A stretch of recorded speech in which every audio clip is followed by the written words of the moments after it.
fucking take you to the farmer's market and get you the freshest veggies and shit, like they serve at this point. Y'all take you antiquing and buy you the nicest dollhouse, hand painted. Oh yeah, alright, I'll fucking take you horseback riding on the white sands of sunny Portugal, motherfucker. I'll fucking take you to Martha's Vineyard to go clamming and shit. Eat some bisque, some weird clam chowder up in this bitch. I'll set up a juice cleanse for both of us. We'll do the master cleanse, and I'll help you get the mental plan that you've always wanted, and help you with your IBS. I'll fucking take you to a yoga ashram and shit in fucking Toronto. Y'all fucking help you type out your resume with the finest fonts, and set up your business plan. And I'll say that you're proficient in Microsoft Excel and that you have good planning skills. Sounds nice, son.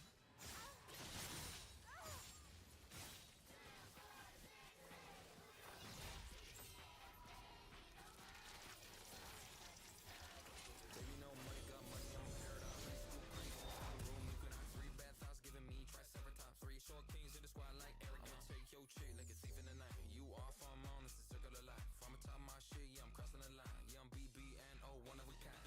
Mr. Zero, bro, made a typo. My girl got a girl, she a nympho. Ain't too good, I think I need lipo. Prop 1, 2, 3, 4, I'm a psycho. Commas in $1,000,000. That's two. More than I'm giving in, fuck that's two. Shotties with a big old nut. That's two. 40 out of 1 to the kidney, 2 to the dome. That's left, right, go. Got a rollie for the brunch and a panic for the show. That's left, right, go. Got a big new body and a whipping like a pro. That's left, right, go. Got a great main chick and a real bad hoe. That's left, right, go.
to escape.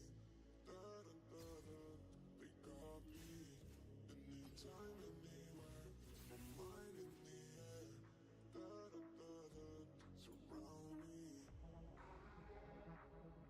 surround me. Surround me. Anytime, anywhere, my mind in the air. They're waiting for me. They're calling on me. Lay low, hit the sun, everybody have a real good time. Real good time. Surround me. Yeah, we cool, yeah, we drunk, lost my mind, and baby, I feel high. I feel high. They're calling on me. Lay low, hit the sun, everybody have a real good time. Real good time. Surround me. Yeah, we cool, yeah, we drunk, lost my mind, and baby, I feel high. I feel high. They're calling on me.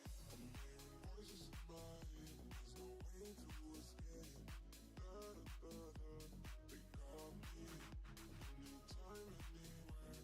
My mind in the air. Da da da da. Surround me. Lay low, hit the sun, everybody have a real good time.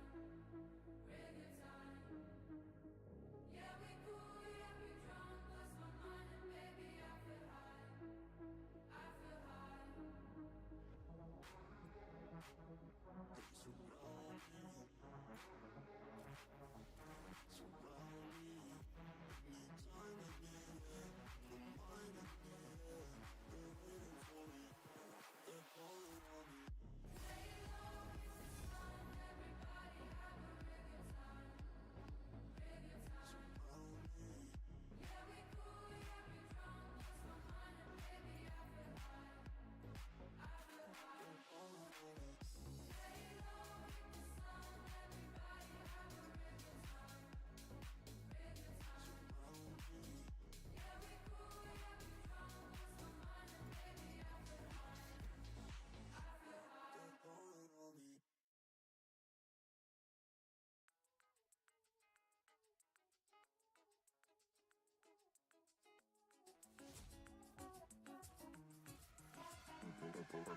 Purple hat, cheetah print, dancing on the people. Rolled up at the after joint, dancing on the people. People dancing on the people. I got people on the people. People dancing on the people. With the people on the people. Smoking CO2, see me, see you dancing on the people. Climb up on the booth, hanging from the people. On the people, my head hits the roof. Dancing on the ceiling, on the people. I got people on the people. Dancing on the people. I got purple hat, cheetah print, dancing on the people. Rolled up at the after joint, dancing on the people. People dancing on the people. I got people on the people. People dancing on the people. With the people on the people. Smoking CO2, see me, see you dancing on the people. Climb up on the booth, hanging from the people. On the people, my head hits the roof. Dancing on the ceiling, on the people. I got people on the dancing on the people. I got people.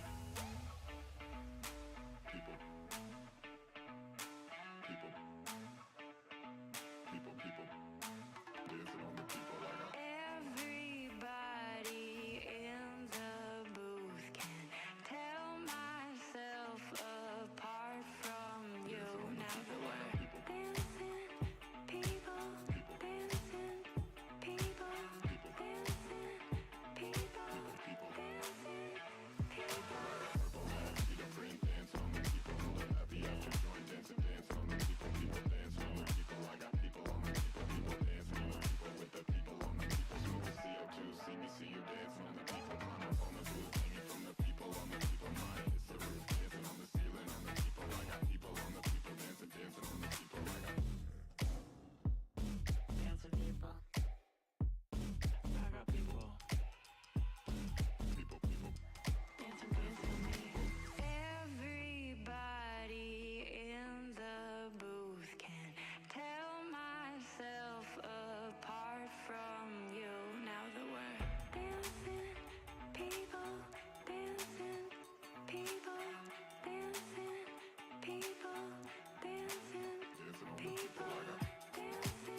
people on the people dancing on the people with the people on the.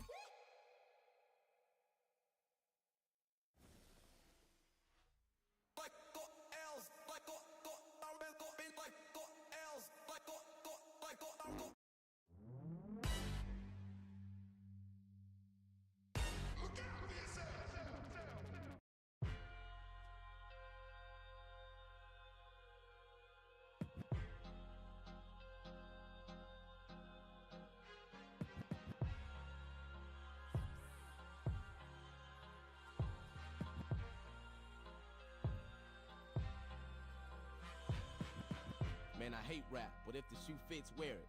I become a freak of nature, all the kids stare.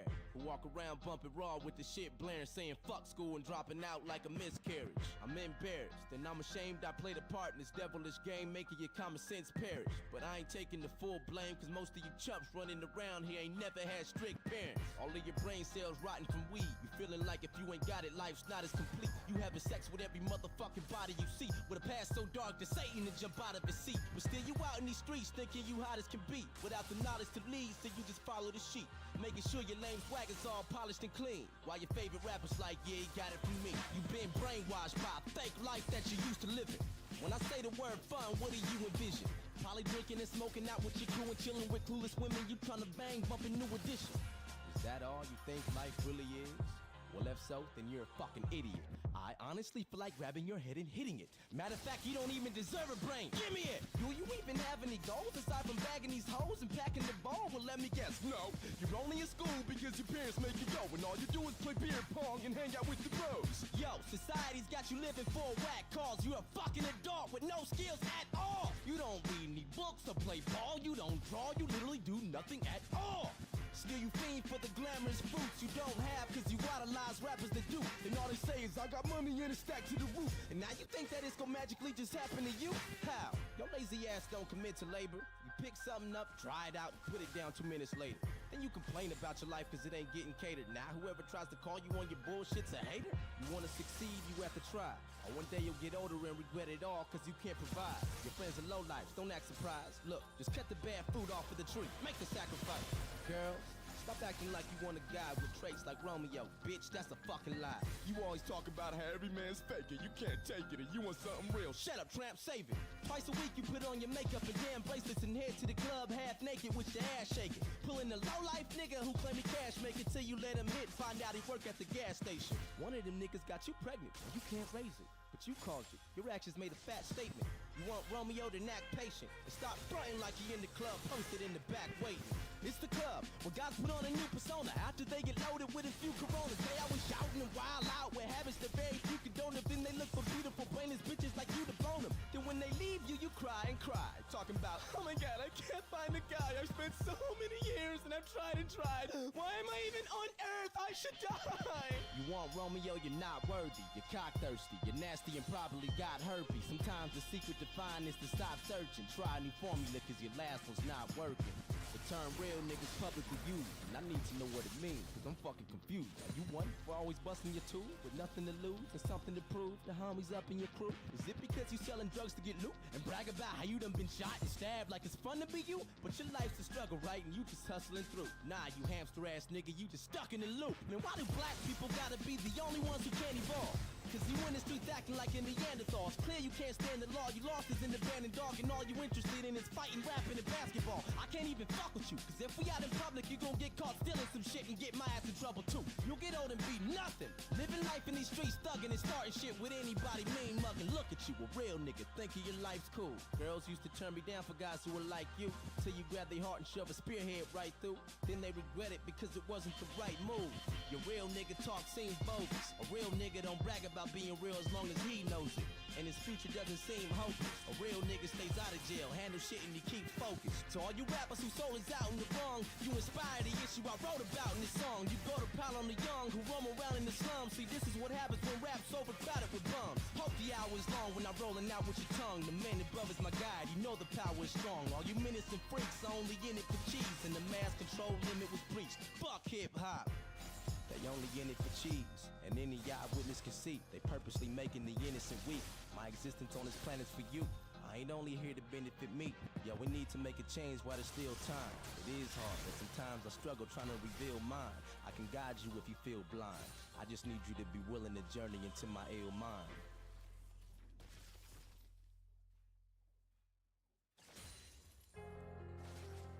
You should've knew I was coming. Bitch, you should've knew I was coming. You should've knew I was coming. Bitch, you should've knew I was coming.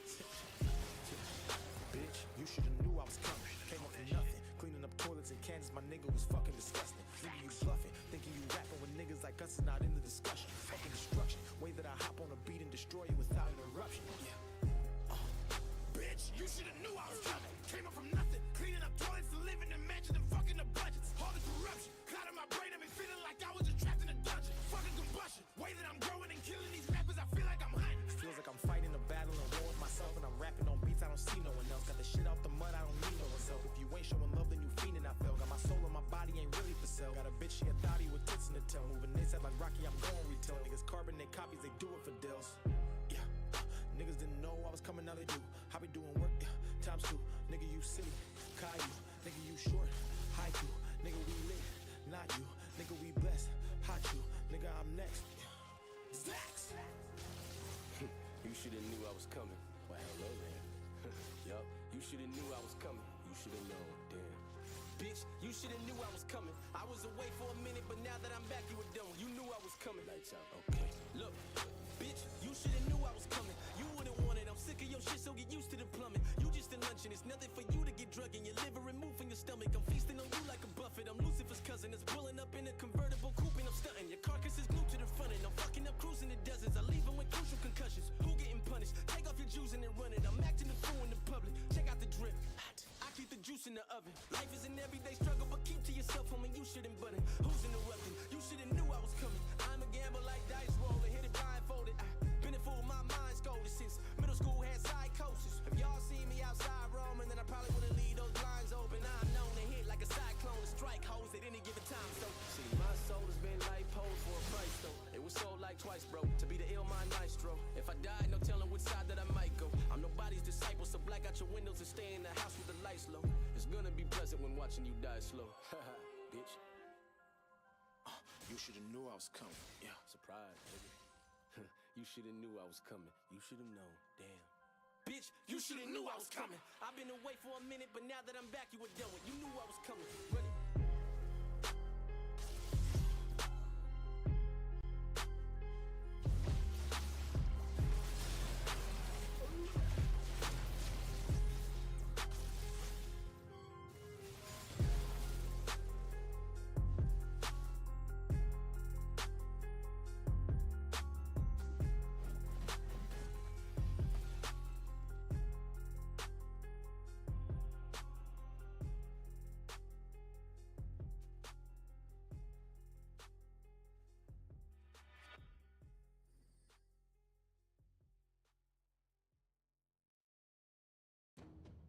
Kumbaya, my lord, I might say things that you might not support. When do I drop the torch, bless my enemies with whom I mop the floor with? It's true, my thoughts are more bit. I'ma do my job, of course, shit. Can't fit in my shoes, niggas wish I not lose, I'ma get it like, ooh. I done left it all behind me in Cali while yelling goodbye to my family. I had to do a little soul search. All of my demons kept on fighting and scrapping. Inside of my mind I was crashing, maybe I was having a growth spurt. They tell me I should go out and mingle, it don't work. I've contemplated on whether or not to smoke perp. Think you sick in the head, come visit my shed. I live on the edge, let's jump, shit, I'll go first.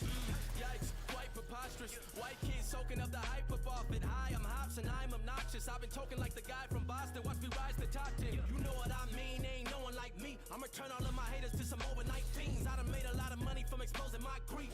Flow catch bodies like it's COVID-19, nigga. Bitch, listen, I'm exerting the gas fumes. I'm the asshole who goes to work in the bed mood. Me and my alter ego make a murderous rap group. I'm handing beef to niggas like I'm serving a fast food. I should've been spazzed, now the burden is passed through. Haters wanna laugh at all the hurdles I ran through, but the word on the avenue is now they wanna watch you pee like a fucking pervert in the bathroom, nigga. Ill, yeah. The ladies always tell me I'm a real cunt. These whack motherfuckers, that's a meal. Lunch on every instrumental I'ma spill guts, and I'm still nuts. like Robocop scrotum. I'm giving niggas hell, but I really hope I'm not going. And if I do, I'm pulling up with hoes in my phone, while the man above is watching with his coke and popcorn. Well, I guess I'm a villain, labeled as strange, labeled a clown, labeled deranged, labeled as someone you might put to shame, labeled a freak who's unable to change. I'm sick in the head, but sick with the grind. I am not something you casually find. Where's the light? Give me a sign, cause I got way too much shit on my mind. And I'ma get it all out. Kumbaya, my lord, I might say things that you might not support. When do I drop the torch? Bless my enemies with whom I mop the floor with. It's true, my thoughts are morbid. I'ma do my job, of course. Shit, can't fit in my shoes. Niggas wishing I lose. I'ma get it like. I've been noticing this shift in the industry. Too many niggas who appear to be gritty, flashing they nice jewels, bragging about some pills and packing a rifle. You just gonna be another rapper to die soon. That's another body off the market. Rigor mortis, see them beef for police, saw the carcass. Some of these niggas really bout it, they gon' show you all the corners. Now your mama gotta see you dropping slowly on a harness. Shit, it might be mean ass, I really mean it. The reject that you all love, I ain't He-Man. Some niggas ain't got a piss and pot they can pee in. They hate the planet, so they come at you looking for revenge. That's why I gotta go to sleep with the 9-tuck. Niggas creeping, I fuck it, I ain't leaving survivors. One squeeze of your spine bust. Actually, I don't want your dirty corpse on my carpet. Get the fuck out of here. My attitude's that of a Hulk smash. Mix of Tony Montana snorting bags of his coke stash. If it's true that I'm a savage at cold rap, I might as well rock a white jacket and Pope hat. Dissing me is like having your throat gagged and fuck till your inside sagging and prolapse. Big and Pac was a tragedy, no cap, but hearing me rap is like having a boat back. Yeah, so how can you deny not for rude as I living on cloud 9? Better believe the altitude is high. Niggas say the game's better hops, and now that you've arrived, out to lacy motherfuckers with an album you can buy. Yes, I had to go retarded, I was dropped at birth. Fuck all y'all, I'ma let my cock disperse. I got a constant urge to let the bombs emerge, and the only time I'm worn out is when it's hops emerge. I'm a villain, labeled as strange, labeled a clown, labeled deranged, labeled as someone you might put to shame, labeled a freak who's unable to change. I'm sick in the head, but sick with the grind. I am not something you casually find. Where's the light? Give me a sign, cause I got way too much shit on my mind. And I'ma get it all out. Kumbaya, my lord, I might say things that you might not support. When do I drop the torch? Bless my enemies with whom I mop the floor with. It's true, my thoughts are morbid. I'ma do my job, of course. Shit, can't fit in my shoes. Niggas wishing I lose. I'ma get it like.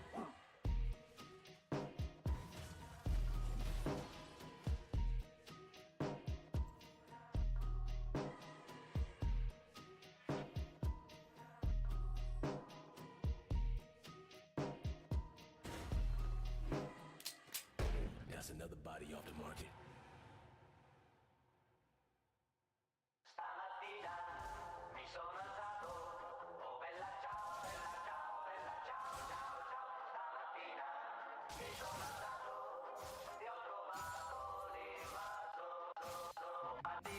This shit I'm doing is bigger than you. Do not interfere. I'm so far ahead of you niggas, it look like I'm not even here. Although my road is not even clear, I don't see no other option to steer. I'm going out as a legend, you know it. My envious enemies dropping a tear. You should know I get it poppin' by my name. I do. Man, these hoes ain't never rockin' with no lane. That's you, bitch. I'm married to this motherfucking game. It's true. If you really think you got me in your aim, then shoot. Let's go. This isn't love, no sir. Although I appear to be grinning, you get in touch with my bad side, that's a bad ride. I'm severely diminished. Check out the trophies, I seriously did it, and you just vicariously winning. I'm kinda weird, I admit it, bitch. I'm in the building, but I don't stay near any tenants. Lane in my own, the label is cold. We raking in gold, I'm labeled to go. You borrow my style and can't even pay off the loan. You phony, you fake, you a clone. I'm ape with the flow. You think you the greatest, but no. Put down the cocaine and Patron. I aim for your dome. Bow, I'm digging your grave. There's no other way it can go. Look, bruh, it's too late. The beast has been woke to confront your ass and greet your kinfolk. I'm struggling to fight this evil impulse. When I'm writing this shit down on the sheet, the pen smokes. I needed to bounce back, achieve the tenfold. Now the roof coming down with debris, a lit cold. Should've been known that your P's a gemstone. Pay your homage and send me the feast through Venmo, nigga. Goddamn, where the fuck is all the time gone? Creeping never, then I'm striking like a python. I'm the boogeyman, you better keep the lights on. I was plotting on this living out of nighttime. Overseas doing all my fucking tie-fi. Backstory, it'll probably make it mine right. I'm using it as gasoline to make the fire high. And that's the reason niggas never taking my spot. This shit I'm doing is bigger than you. Do not interfere. I'm so far ahead of you niggas, it look like I'm not even here. Although my road is not even clear, I don't see no other option to steer. I'm going out as a legend, you know it. My envious enemies dropping a tear. You should know I get it poppin' by my name. I do.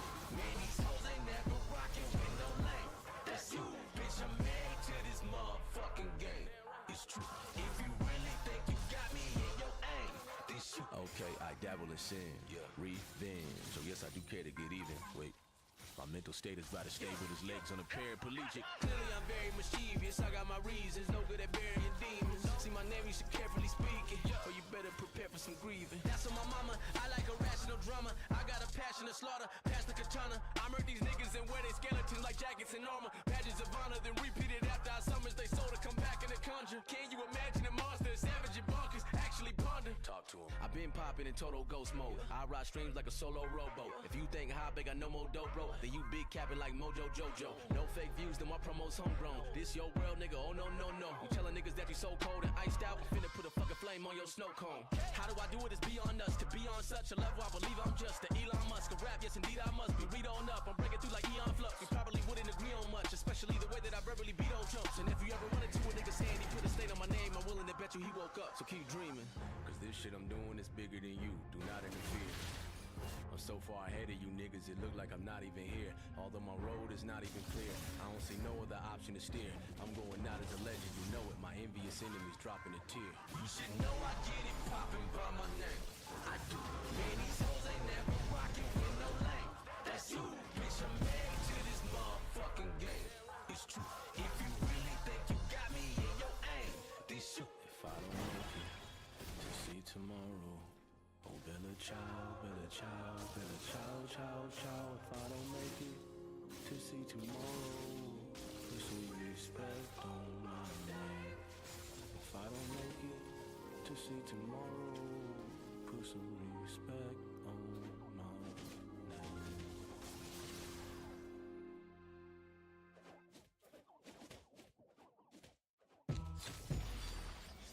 Yeah. Hot. Funk volume. Come on. Keep sleeping. Hollywood ass rappers. Bitch ass females. That's enough to make a nigga flip. Yeah, I erupt like a bomb, so give up the baton. I slap you after busting the fucking nut in my palm. Why you mugging me like something was wrong? Just take a puff of the bomb and let me leave your mind corrupt from the song. See, you can't stop me, cause I'm a brainwashed teen and create false dreams, cause it pays off clean. I'm just an idiotic, ironic, symbolic, illuminati product that's gonna be killed if I talk about it. This industry business is all screwed up. I have no favorite rapper because all you suck. I sever the weakest niggas who not on my pedigree, cause on the tombstone it's as hard as their name will ever be. I'm judged by my wild image a lot, and everybody seems to think I have a sinister plot. I do, be offended by every sentence I jot. I got some militant thoughts, and you ain't killing them off, so listen. I sag my pants until my ass shows.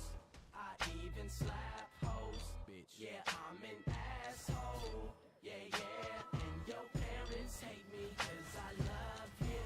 So tell them I said fuck you. Yeah, I said fuck you. Yeah, yeah. I snuck in Drake's house when he was alone inside. You could say I have a bogus mind. I dim the lights down and close the blinds. Around his neck is where my rope was tied. I yanked on it till it broke his spine. Yeah, lately I've been fucking pissed off, cause everybody's saying Lil Wayne spits raw. I start a big brawl and slam his ass into a brick wall and have a fat nigga sit on them quick raw. I don't play with this rap shit. I got no life, I stay in the attic. Fuck a rap career, I'm waiting to smash it. Soldier boy, you got a corny flow, so you can suck my fucking dick through a glory hole. I'm just being me, what you tryna hate for? All you niggas is faker than Lupe Fiasco claiming he skateboards. Yeah, right, that nigga can't even ollie. Push him away on the dolly, not even say he can stop me. What? I sag my pants until my ass shows. I even slap hoes. Bitch. Yeah, I'm an asshole. Yeah, yeah. And your parents hate me cause I love you. So tell them I said fuck you. Yeah, I said fuck you. Yeah, yeah. I'm probably the sickest motherfucker who don't get recognized. Eazy-E's wife's life somewhere now jeopardized. She signed me and I was set aside for like 3.5 years. I don't think I remember why. I'm fucking dope and this is my reward. That's whacker than the $500 you signed me for. Easy's dead now, yeah, the label's finally yours. Too bad he never knew that you were just a grimy whore. You can't maintain what Eric built. I know he's in his grave turning like a Ferris wheel. Don't think you're cool just cause you inherit meals. Bitch, better skills. I'm Hobson, I spit shit so unfair and real. I got some deep dark issues within. All because you lied and tried to pretend you were friend. Fuck ruthless, bitch, I never lend you a hand. And I'ma make sure nobody ever sign with you again. You know why? I sag my pants until my ass shows. I even slap hoes. Bitch. Yeah, I'm an asshole.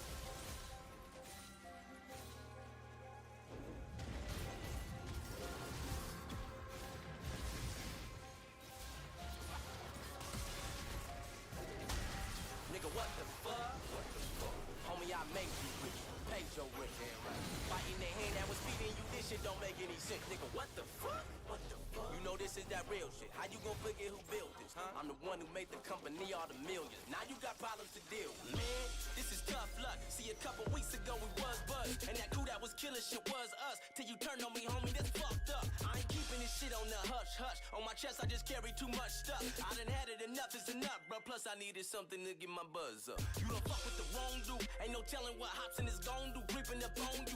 Quit your sleeping, I told you. This a motherfucking journey we finna go through. If I ain't had so much to lose, I swear to God, I'll probably beat up and choke you. Damn. Nigga, this is that raw shit. Right. That organic flow you probably see up in Whole Foods. Shiver me timbers, something's fishy about you, Mr. D. Ritter. When I told you that I wanted new management, why the fuck you throw a fit and seem bitter? Why you catch an attitude whenever I question you bad on my fucking percentages? I know why. You been bending it in your benefit. Your Honor, I'm innocent. This nigga crazy. I'm telling all of my people. You tell him. He taking all of my C-notes. See, he has a gambling issue. He takes the cash and blows it all like casinos. Damn. When I bring up my royalties, you start avoiding me. That's some disloyalty. You woke up to evil boy in me. Your ass is poison. Tell me why you would destroy me. This was a fucking vision that I had created with your brother. But you too infatuated with the money. You killed it and ran it straight into the gutter. Now I think, why'd I make DA and me the boss? You keep pissing a whole lot of people off. Our whole label came out with a weak result. You on that same bullshit Tamika brought. Nigga, I don't know what you thought. You think I can see the blood on the walls? That ain't going down. Nigga, I don't know what you thought. I can really see the blood on the walls. That ain't going down. Nigga, ain't got time for your bullshit. Everybody knows you be holy. Ain't got time for your bullshit. Everybody knows you be holy. Ain't got time for your bullshit. Everybody knows you be holy. Ain't got time for your bullshit. Hold up, I got some more shit to say. Yeah.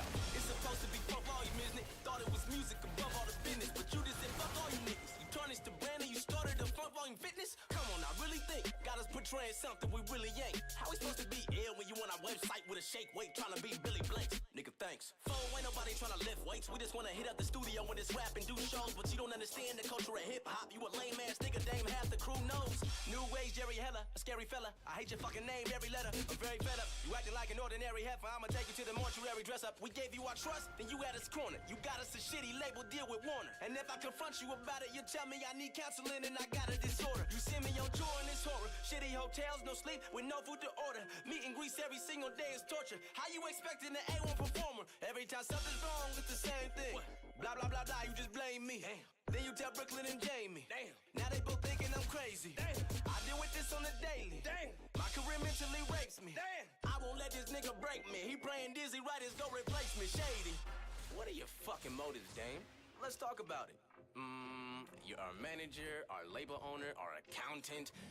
That's kinda tricky. Something is fishy. That's risky. We just don't even know. We go with the flow while you rowing the boat. You keeping it simple-minded, cause you know when our only concern is just hoping we blow. So when all the money come in from our album and tours, you sit there and soak in the dough. When did we ever ask about the gross? When did we ever ask about the net? You would just hand us money from our shows, cause you knew we wasn't questioning the checks. Nigga, I trusted you with my life. You up your percentage, so I'm making less? Fuck you, bitch. You get no respect. This is why Hopper's coming for your neck. Bless. All you care about is making money. You don't care about a fucking soul, though. You just fluctuate our dollars up and down at your convenience like a fucking pogo. You been screwing everybody on the label, on the low, and they don't even know, though. So good luck, Jaren, Dizzy, Hopper, Swizz. I'm going solo.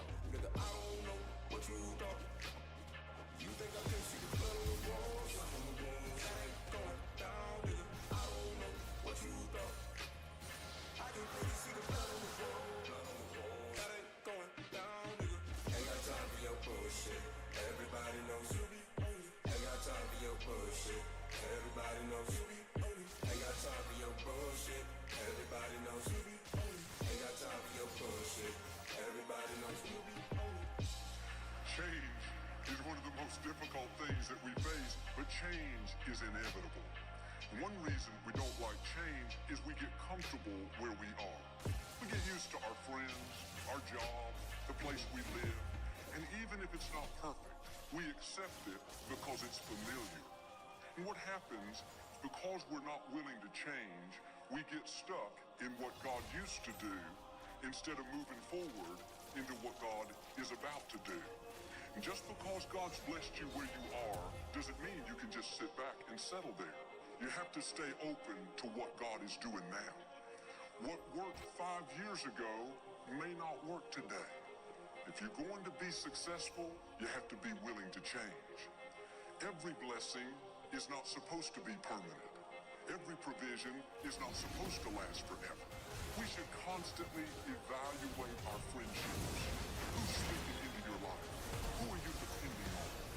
Make sure they're not dragging you down, limiting you from blossoming. Everybody is not supposed to be in our life forever. If you don't get rid of the wrong friends, you will never meet the right friends.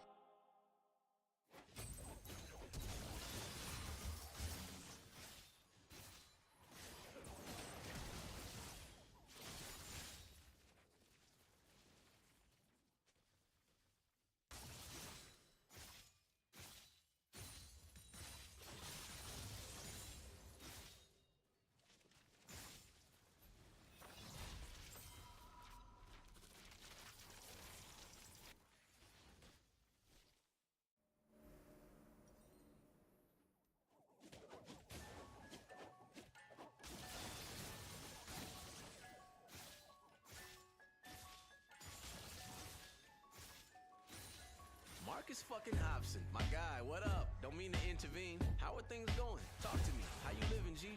You look so confused right now. Do you remember me? Cause I've been with you since the team fucking you up mentally. I love it. Staying inside your head with a rent is free.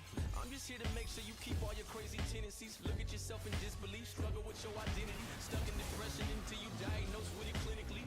How's your love life? Still a trifling mess? Nigga, you 35. You haven't found a wife yet? I mean, if I was you, would I be stressed? Why, yes. I guess a mail order bride is nice, it might be better.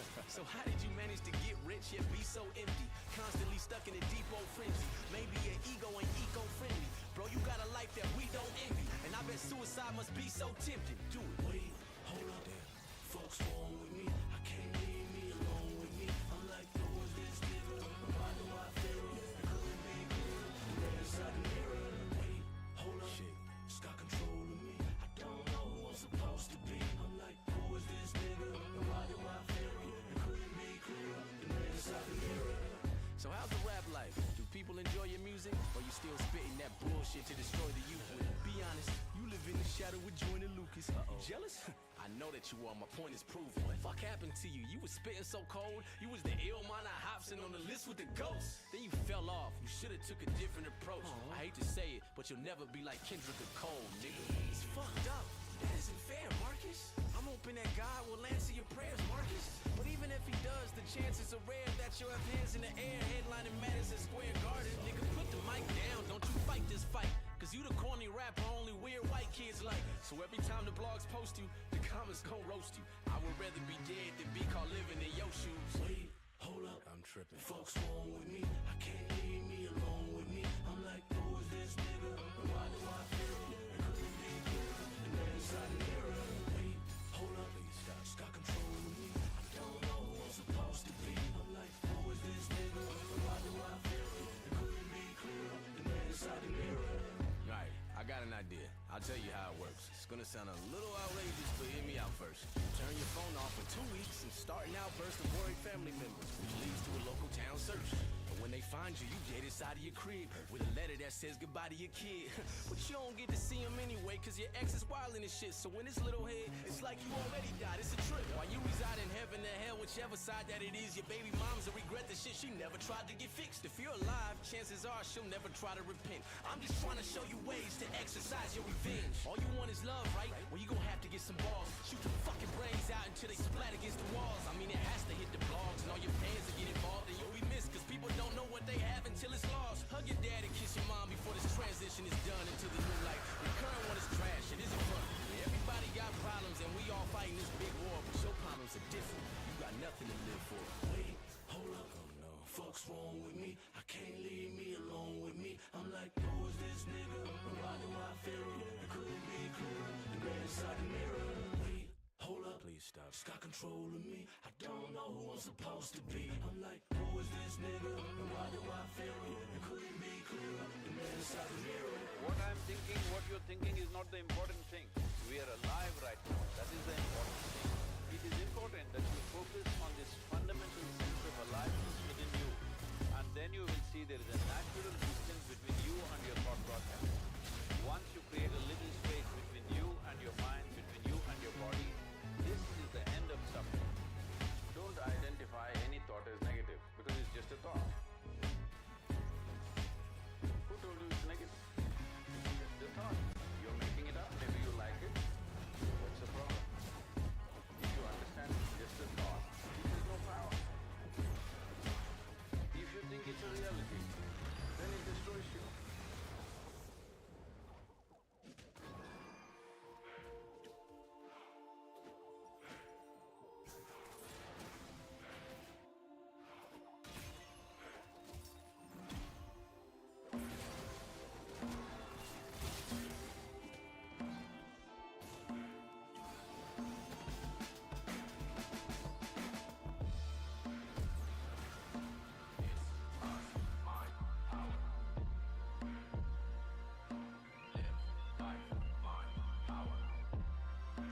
I might alarm. Life is a tour, I sit and ride along. Taking some notes and then I write the songs. I'm staring down the road, my life is gone.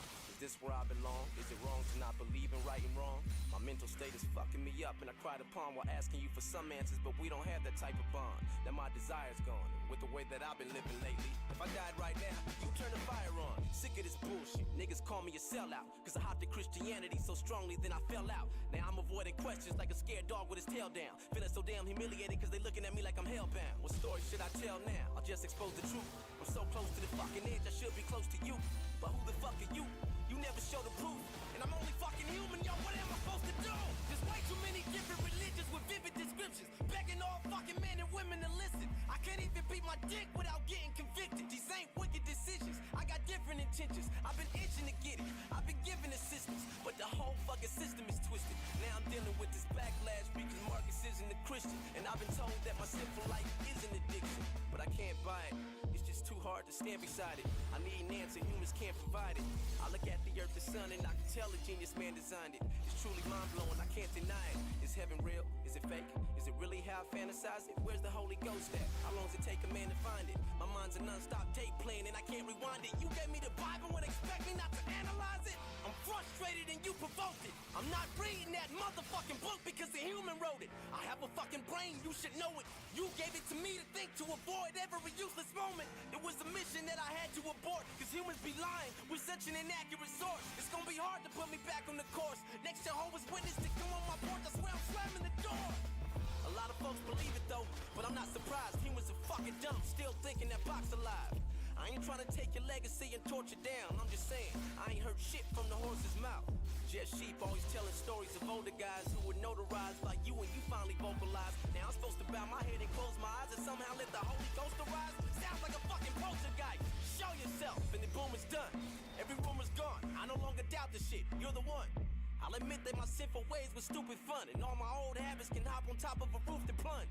I donate to a charity that could use the funds. Fuck the club instead of bitches, I'd hang with a group of nuns. And everyone I ran into would know what I came to do. I wouldn't take a step unless it was in the name of you.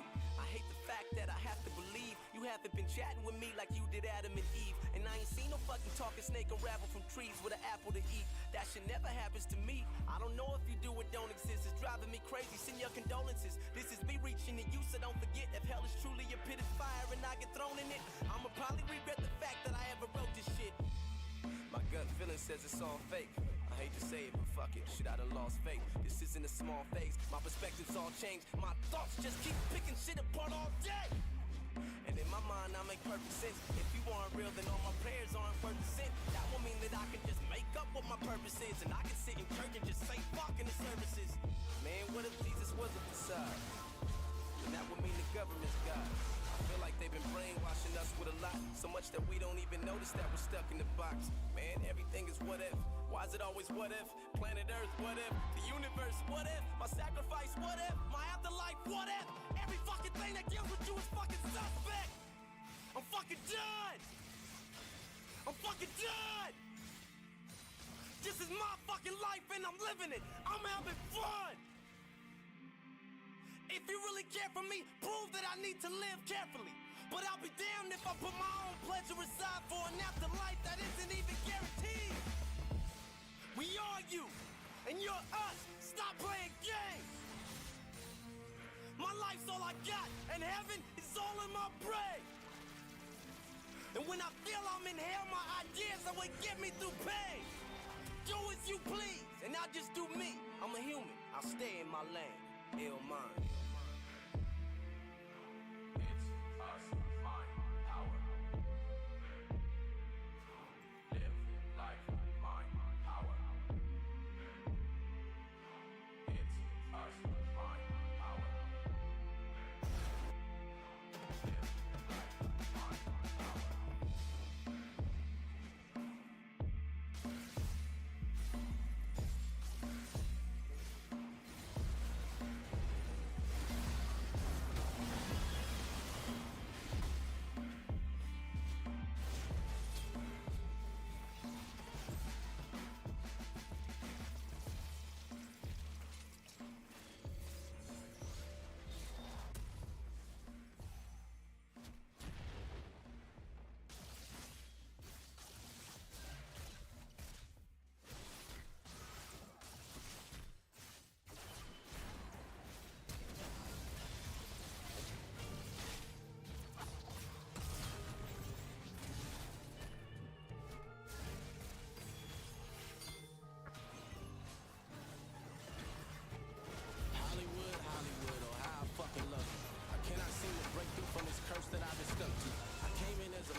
so up that I can't get down. Gotta skydive from that. Won't see the day I might relax. I ain't never been a nice guy. In fact, y'all wishing I would try nicer rap. Sorry, I ain't got the right mind for that. Look how cold he is pimping, just like HOV is y'all and beyond. Saving my rhymes, stay inappropriate. This is just how my show begins. If you hate and come blow me, then fuck you, here's some petroleum. Give me my clout, you owe me it. Yeah. Niggas better duck and rough a cover like it's fucking Iraq. Stand down, nigga. I'm pouring liquor for your ass, you ain't even die yet. Oh no, I've been headed up the ladder long enough, it's time I hit the climax. Your career's going bye-bye, it's ironic you don't got a bypass. Niggas know that I've been ill, man, the whole time that I've been here. I done made a fortune like 10 mil from the paper lines to my pen fills. And if I don't spend it, my kids will. I'm low-key, but a big deal. Hoes see me and they freeze up, that's why they all on my dick still. They tell me I'm too hostile, I am Picasso. Bitches like remember me from high school? Nah, ho, came up in this shit, killing niggas with the high flow. Y'all ain't got a fucking thing on hot. Whoa, boy, you better rock slow. Who am I? I'm Picasso. Take the high road. Hey, suckers, I ain't liable for no nigga. No, my fucking head is in the cosmos. Got it locked though. Bitch, I'm Pablo Picasso. I've been told the new game plans to make bullshit for the new age fans. That you can't pop unless you take Xans and flex on the gram like you do make bands. What? Oh no. They like fuck boom bat rap, you can't win. Say that shit for the Wu-Tang Clan, that's when I bust in like the Kool-Aid man. Yeah. Look, I ain't the nigga who pulling up trying to get shined by how much the rollie glow. Nah. I'm here to rain on parades, my sinister ways to fuck up the rodeo. Woo. I do my shows and hoes be losing control like I was the Holy Ghost. When I deliver the penis, it lies in the mouth, she call it Pinocchio. Man, who want war with me? Bitch, I torture beats. I've been born to be, still I abhor them seas. Oh, so horribly, dog your corpse to be right on the floor with these feet that I stomp you out with. This my house, bitch, you can't afford the lease. Watch out. Fuck all the Hollywood shit, over half of you not even lit, though we riding my dick. I got no problem with this, it come through when your body gets zipped, I can hardly resist. Nigga, my hobby is pissing on anyone I can defend. I got no friends, whoever thinking they hot, go and tell them nobody's convinced.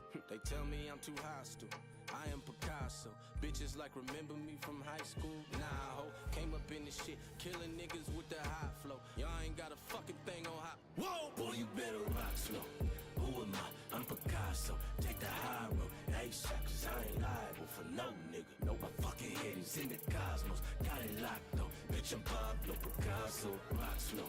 Who am I? I'm Picasso. Take the high road. Hey, suckers, I ain't liable for no nigga. No, my fucking head is in the cosmos. Got it locked though. Bitch, I'm Pablo Picasso.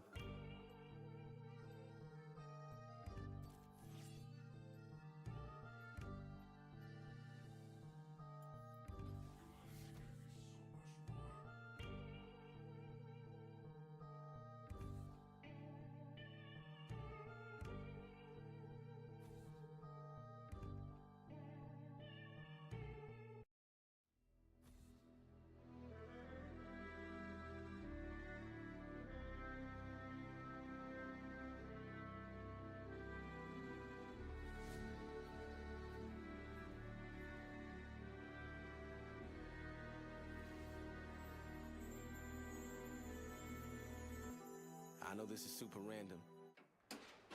Are you guys letting me go now? Yeah, I'm afraid not, you fucking dog of a cunt. Let's go, dickhead.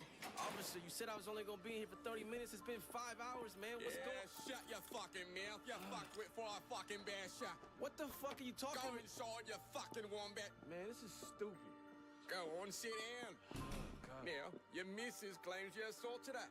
Bloody oath, mate, why'd you fucking beat her? Man, I didn't fucking beat her. Listen, I'm telling you. I got her the engagement ring that she liked, booked a new flight to come to Sydney just to see her, start a new life. Man, she's 20 weeks pregnant, and I was trying to do right for us, the family, the kid, but maybe I was too nice. My homie texted me a picture, and I just burst into anger. It was my girl in a bed with a personal trainer. I text my homie like, yo, where you find this? He said, Snapchat, bro. It's all on my timeline, shit. Swear it struck a fucking nerve in my chest. I looked at my girl and said, get a paternity test. She said, no. Don't you get all worked and upset. I only slept in his bed right after work just to rest. I said, what? You expect me to believe that?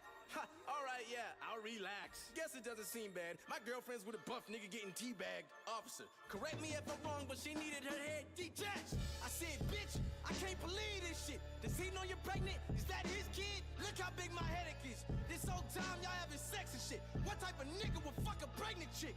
I said, let's get this paternity test. I'm not kidding, bitch. She said, no, I'm not getting it. Officer, I ain't seen her in months. I couldn't trust the lying whore. Plus, she told me she slept with this guy before. And then I said, you know what? Forget it. It's all good. Never mind. Shit was making my blood pressure high. I love her unconditionally, you know? I can't pretend I ain't never lied. For the moment, I guess I let her slide. She said, if you don't want to take care of this kid, Marcus, then say so. I said, wait, no, it's mine too. I can't go. How you gonna support this kid without me? You don't make dough. She said, ha ha ha, I make loads. She had $6 grand cash. I said, but you was broke 2 weeks ago.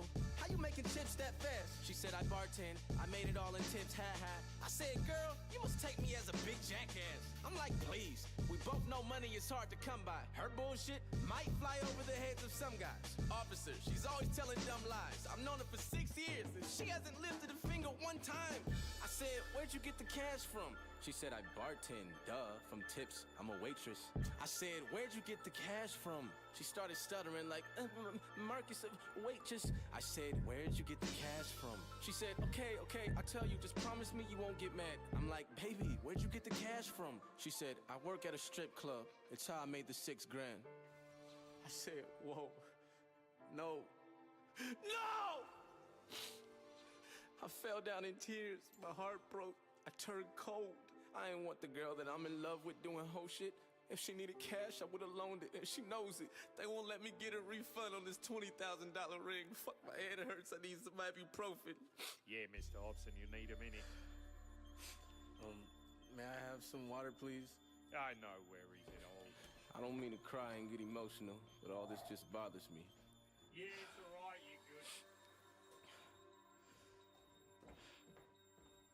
Yeah, here you go, mate. Thanks. I wasn't me no more. I looked her in the eyes and straight told her, What'd you say to her? I need you to tell me where the strip club's at. All this family we about to have is over.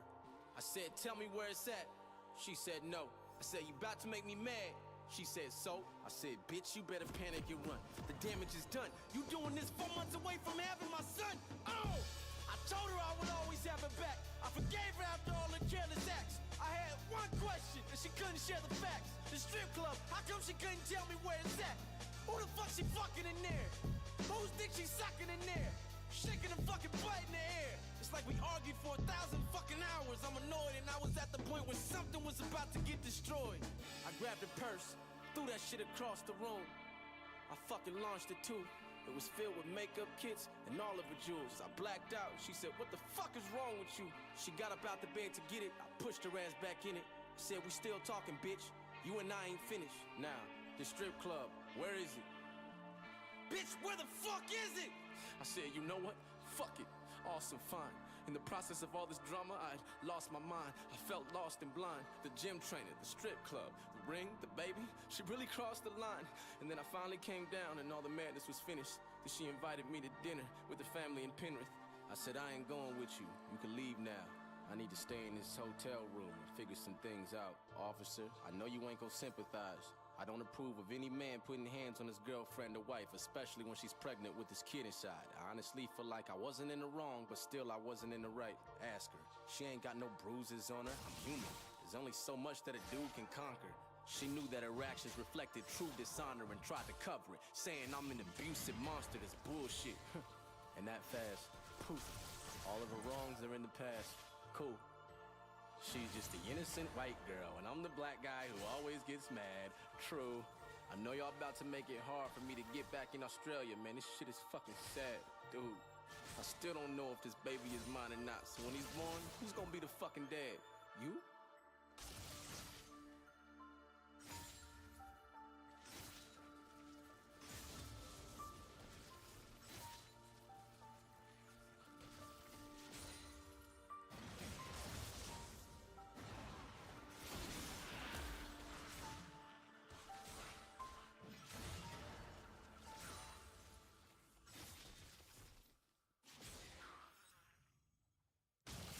A critic has never been able to stop me. Somebody that doesn't like me, that may try to discredit me or even say things that are not true, they've never been able to keep me from rising higher. They can't stop your destiny. See, an eagle can fly at heights that a crow cannot reach. The crows cannot go where you're going. If you're looking for me, I'll be right here, nigga. 818 living right here, nigga. I'm the fucking man around here, nigga. Passing down the pussy like, yeah, nigga. Fuck the lavish shit, man, you can have it. I came up from the ghetto like some magic. Oh yeah, niggas saying that they want some raw shit back, it's right here, nigga. Yeah, here, nigga. Listen up, yeah.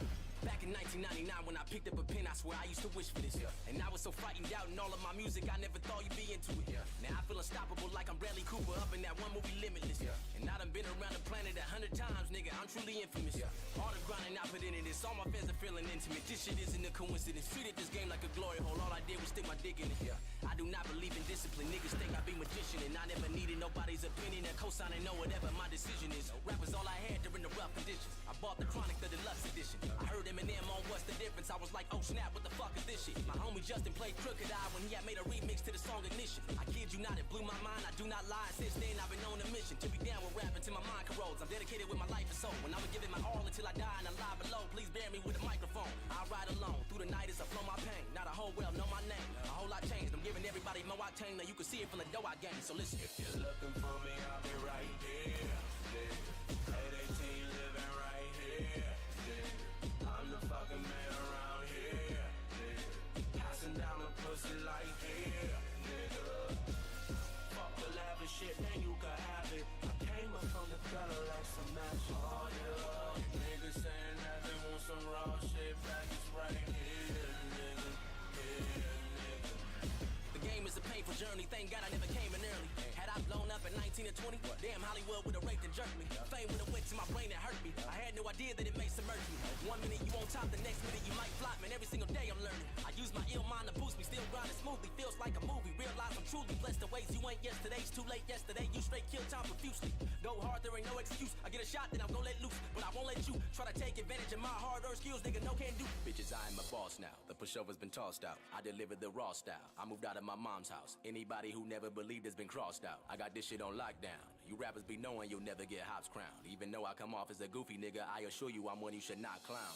I'm too hard to digest, it might get your eyes wet. At 18's what I rep, to the day I die, yes. HOP is timeless, why the fuck should I stress? I have accomplished a mission that most to be proud of. I'm looking down on my doubters, I'm laughing like ha ha ha ha, nigga, now what? If you're looking for me, I'll be right here, nigga. 818 living right here, nigga. I'm the fucking man around here, nigga. Passing down the pussy like here, nigga. Fuck the lavish shit, man, you can have it. I came up from the gutter like some magic. Oh yeah, niggas saying that they want some raw shit back, it's right here, nigga. Here, nigga. Nigga, I'll be right here. Posted on the 818 corner right here. I'm the fucking man in this town right here. And I'ma probably die in the city right here. Y'all can find me right here. Panorama City.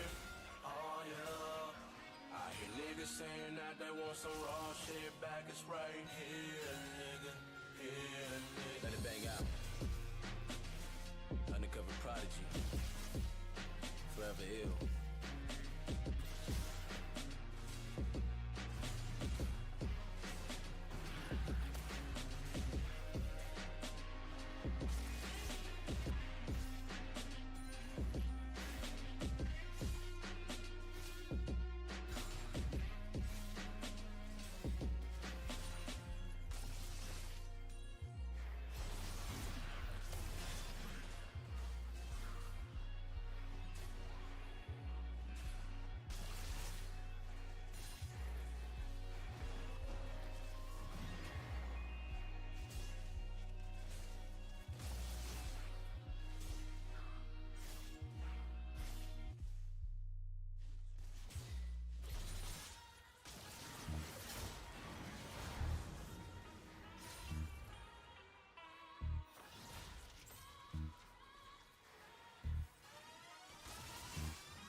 You better not get it twisted, nigga.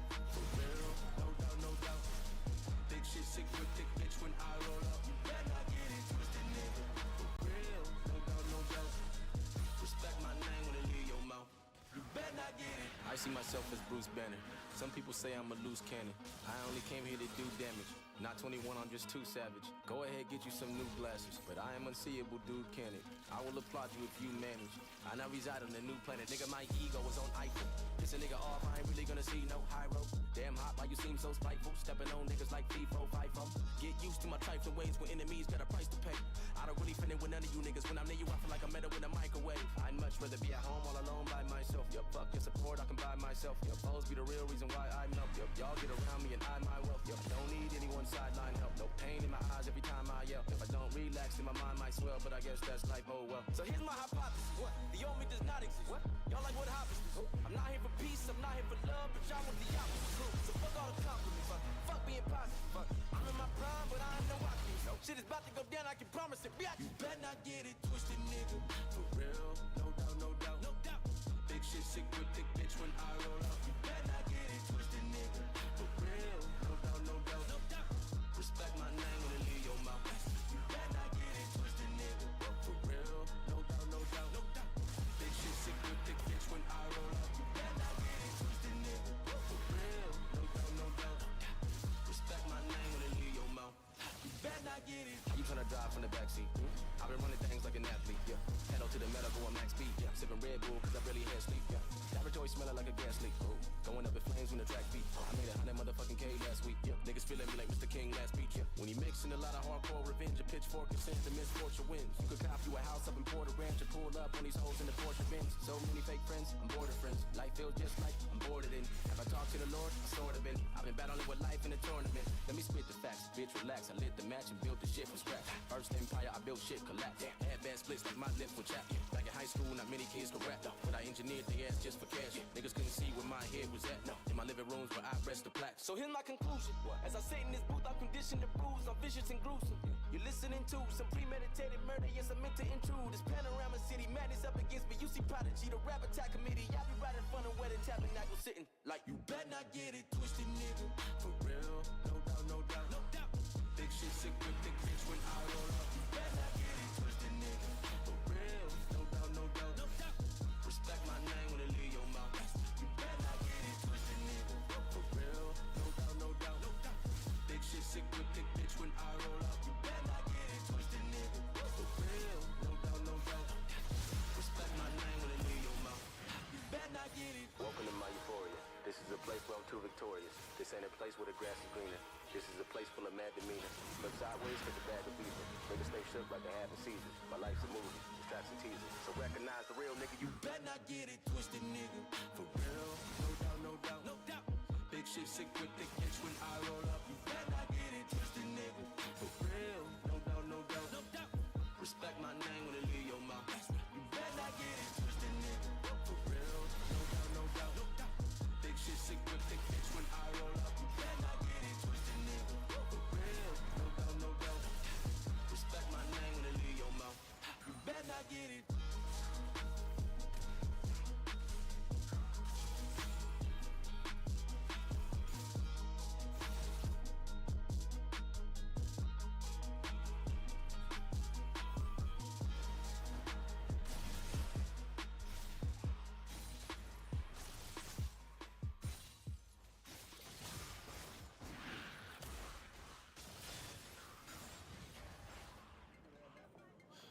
What do you want? Where are you?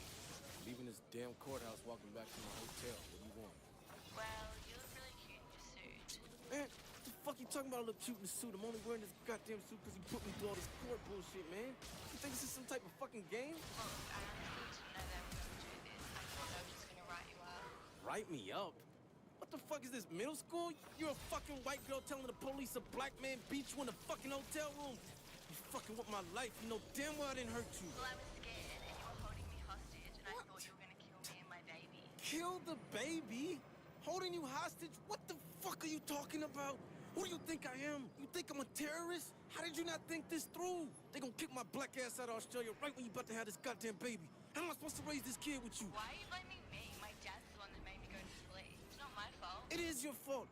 How the fuck you telling your parents all the goddamn business? You know they don't like me. God. Well, I see you followed a new girl on Instagram. Who is she? Wow, are you bringing that? Oh my, man, fuck you.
shoes. You ain't built a name or even paid dues. Damn it, I'm ashamed of what it came to. And if you had have ever reached my level of fame, guaranteed Dame would have played you. He's in the wrong, don't give me hate for it. You know I'm better than me. Y'all always had a broken relationship. Now you looking at me like I'm Satan's spawn. But 5 years ago, you had made the same diss song. Why don't you put it out? Show the world you hate your brother too. Don't be afraid to show the truth. Shit, you ain't got much to lose. Anyone can hold a gun up, but who's brave enough to shoot? You know damn well he's addicted to waking up the loot.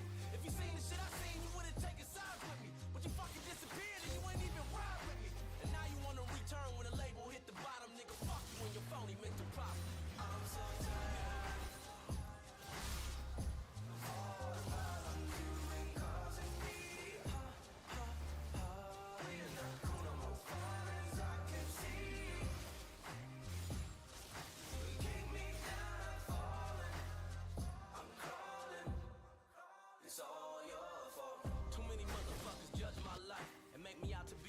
Like I love my strife. Too many motherfuckers picking what the fuck I write. They hate to see me shine, they wish that they could cut my life. I use my music as my public diary. It's what inspires me. It's why your fucking son admires me. Come and fire me.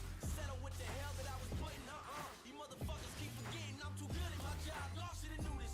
Some think I'm too retarded and stupid. Overnight I just went and started a movement. The power at my fingertips is greater than funk, volume and ruthless. High, you still losing. You niggas thought you could do it. Go crawl in some sewage. You niggas ain't no entrepreneurs. You fucking ops in the ruler and now I'm hollering screw you. Hallelujah. All the dead weight is finally cut off. Niggas the throne is mine, so stay the fuck off. Cause I'm so tired.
Listen to what I'm saying. Don't call me that because if we're in the wrong place, Marcus, somebody... Marcus.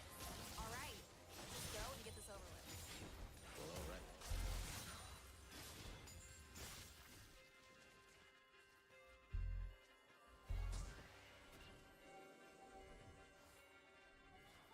She tryna make a little money on the side, eye on the prize. She out there home, she just tryna get by for that money on the side. No surprise, she just trying to get by, oh I know. This hoe looking for dollars, yeah. This hoe looking for dollars, yeah. This hoe looking for dollars, yeah. This hoe looking for dollars, yeah. This hoe looking for dollars, yeah. This hoe looking for dollars, yeah. She just trying to get by, oh I know. 19, pretty young thing from the Midwest. Oh yeah, got a long week ahead. When I call, she get dressed, she does. Her pretty mind, her ass, I'm impressed. I fly her into Burbank for one thing, it's sex. Alright. Right, she does whatever I want her to, when I want her to. Yikes. I'm diving into her number one and her number two. Yikes. If I go too long without getting it, I'ma get sick. I will. I fly her out often. Bitch, come get this chocolate dick. Yikes. No music. When I hear me, make her yell. Oh. She don't complain cause she knows the deal cause I pay her well. I do. She struggle with cash and I stress a lot, so it's easy, bro. It is. Bitch, you know damn well I need you and you need me, ho. Don't lie. Look, little nasty chick, harass her stick. Hit it from the back and shit, I packed the dick. Deeper to the pussy, she ain't never gonna find a nigga like me after this. Fabulous, sexual activist. She as good as I imagine it. I'm drawn to her like a magnet. Nigga don't trip cause she asked for this. She tryna make a little money on the side. Eye on the prize. She out there home, she just trying to get by for that money on the side. No surprise, she just trying to get by, oh I know. This hoe looking for dollars. This hoe looking for dollars. This hoe looking for dollars. This hoe looking for dollars. This hoe looking for dollars. She just trying to get by, oh I know. She got a man and I have her. Girl, I know. So everything we do, we just keep it on the low. We don't leave the house, we don't go to dinner cause I grocery shop. Chill, cook a meal for both of us, then let me down and blow me hot. I hit it about 5 times a day, yes I'm proud. When she's in my house, she knows no clothes allowed. No, her man calls, I move to the next room. If he finds out what we just did, oh my god, boom. I'm nasty with it, I hit it raw when I fuck the whole crew. No kids for me, she's on that birth control. I slap the bitch, then I choke her down when we fuck. Oh, I spit on her, she spit on me, and some muscle. No shyness, I be sucking in the ditty and I bite it. She the finger in the booty, yeah, she like it. I look at her in the eyes when I pipe it. She my perfect right chick, my sidekick. Pussy's priceless. She flies home when I'm done and stays silent. She tryna make a little money on the side, eye on the prize. She out there home, she just trying to get by for that money on the side. It's no surprise, she just trying to get by. Oh, I know. This hoe looking for dollars. This hoe looking for dollars. This hoe looking for dollars. This hoe looking for dollars. This hoe looking for dollars. This hoe looking for dollars. She just trying to get by. Oh, I know. 19, pretty young thing, pretty young thing. She just trying to get by. Her ditzy mind and her ass, I'm impressed. 19, pretty young thing.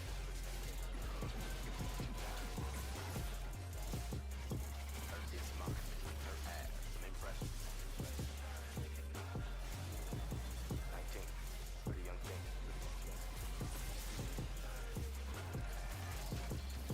Her ditzy mind, her ass, I'm impressed.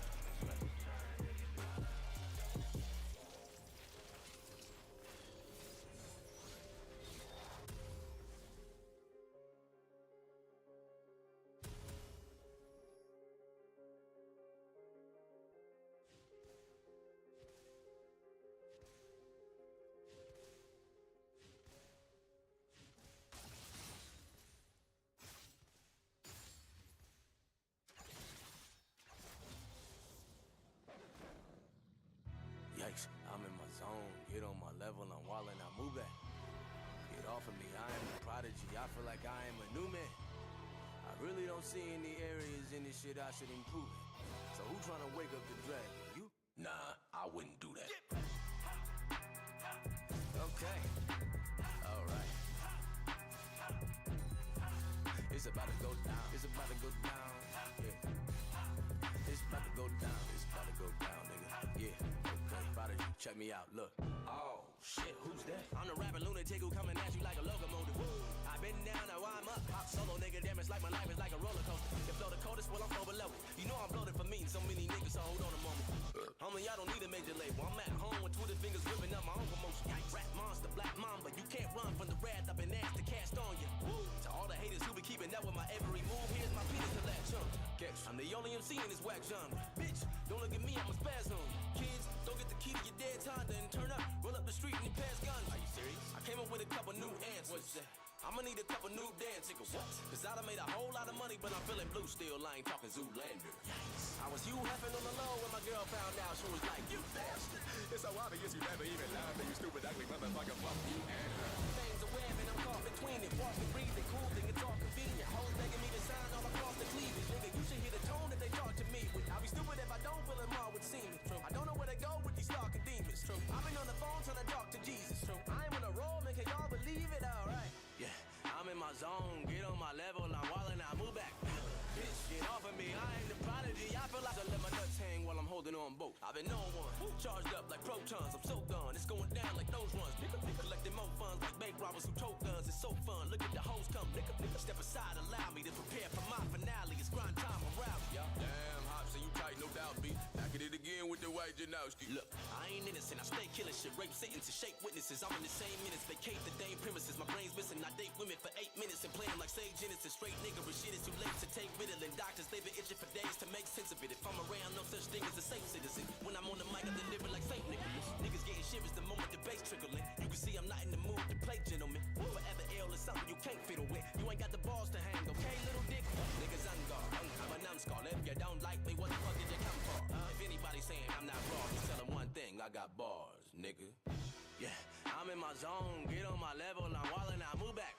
Bitch, get off of me, I am the prodigy, I feel like I am a new man. I really don't see any areas in this shit I should improve at. So who tryna wake up the dragon? You? Nah, I wouldn't do that. Nope. Sorry, I wouldn't do that. Come on, what? Are you serious? I wouldn't do that. This guy, really? Fuck are you doing? I wouldn't do that. Look, buddy, I get it. I know it's not gonna work. I wouldn't do that.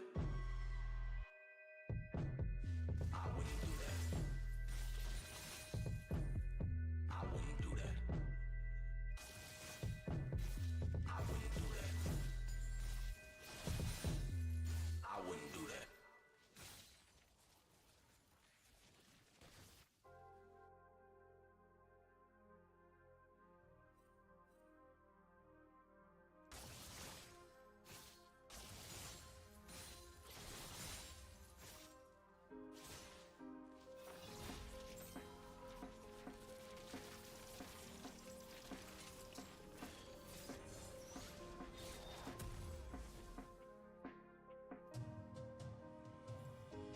And I act like I don't give a fuck, but I do give a fuck.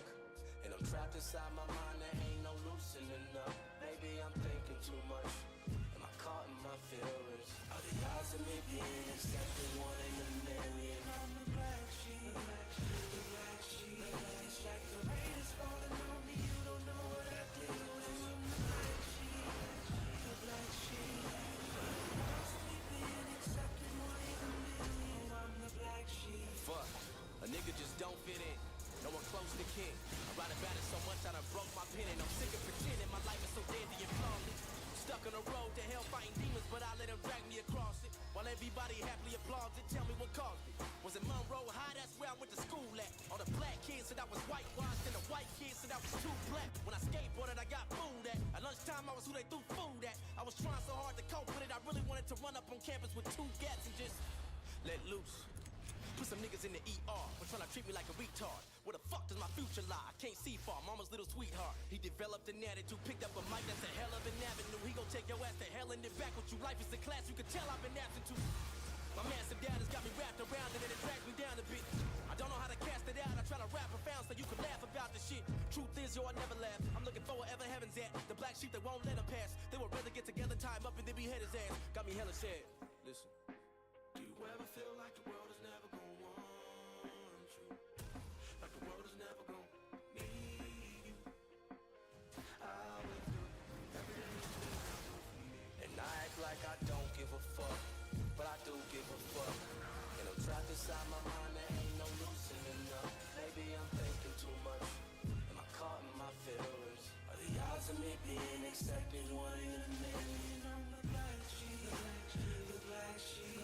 It's like the rain is falling on me, you don't know what I do. And I'm the black sheep, the black sheep. Are the odds of me being accepted one in a million? Oh, I'm the black sheep. That nigga whose brain is off, I am that. My train of thought left on Amtrak. I take the loss and I stand back. I can't pay the cost for no hand clap. I can't recall when this damn crap became so overwhelming. I started rebelling, now hate is all as I stand there. Never got no love for my niggas and no love for the hoes. Pinned up in the hole, trying to climb out the devil's dark lab with the oven is closed. I don't ever leave the house, but I never really thought this would be the outcome. Wish I had a window I was leaping out from. My family is yelling, please Jesus help.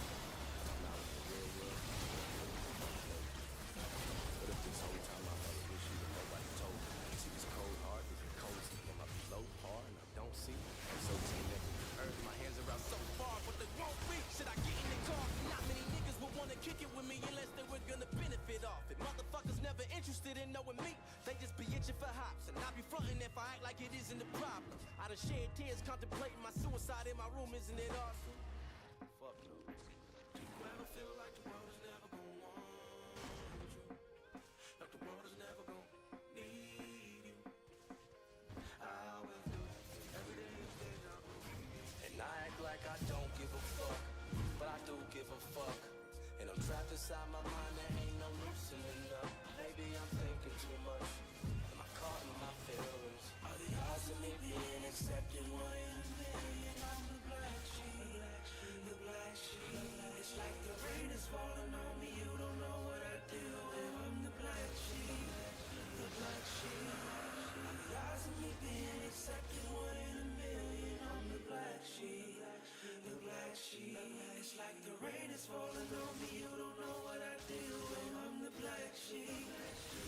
black sheep. The odds of me being accepted, 1 in a million. I'm the black sheep, the black sheep. It's like the rain is falling on me, you don't know what I deal with. I'm the black sheep, the black sheep. The odds of me being accepted, 1 in a million. I'm the black sheep.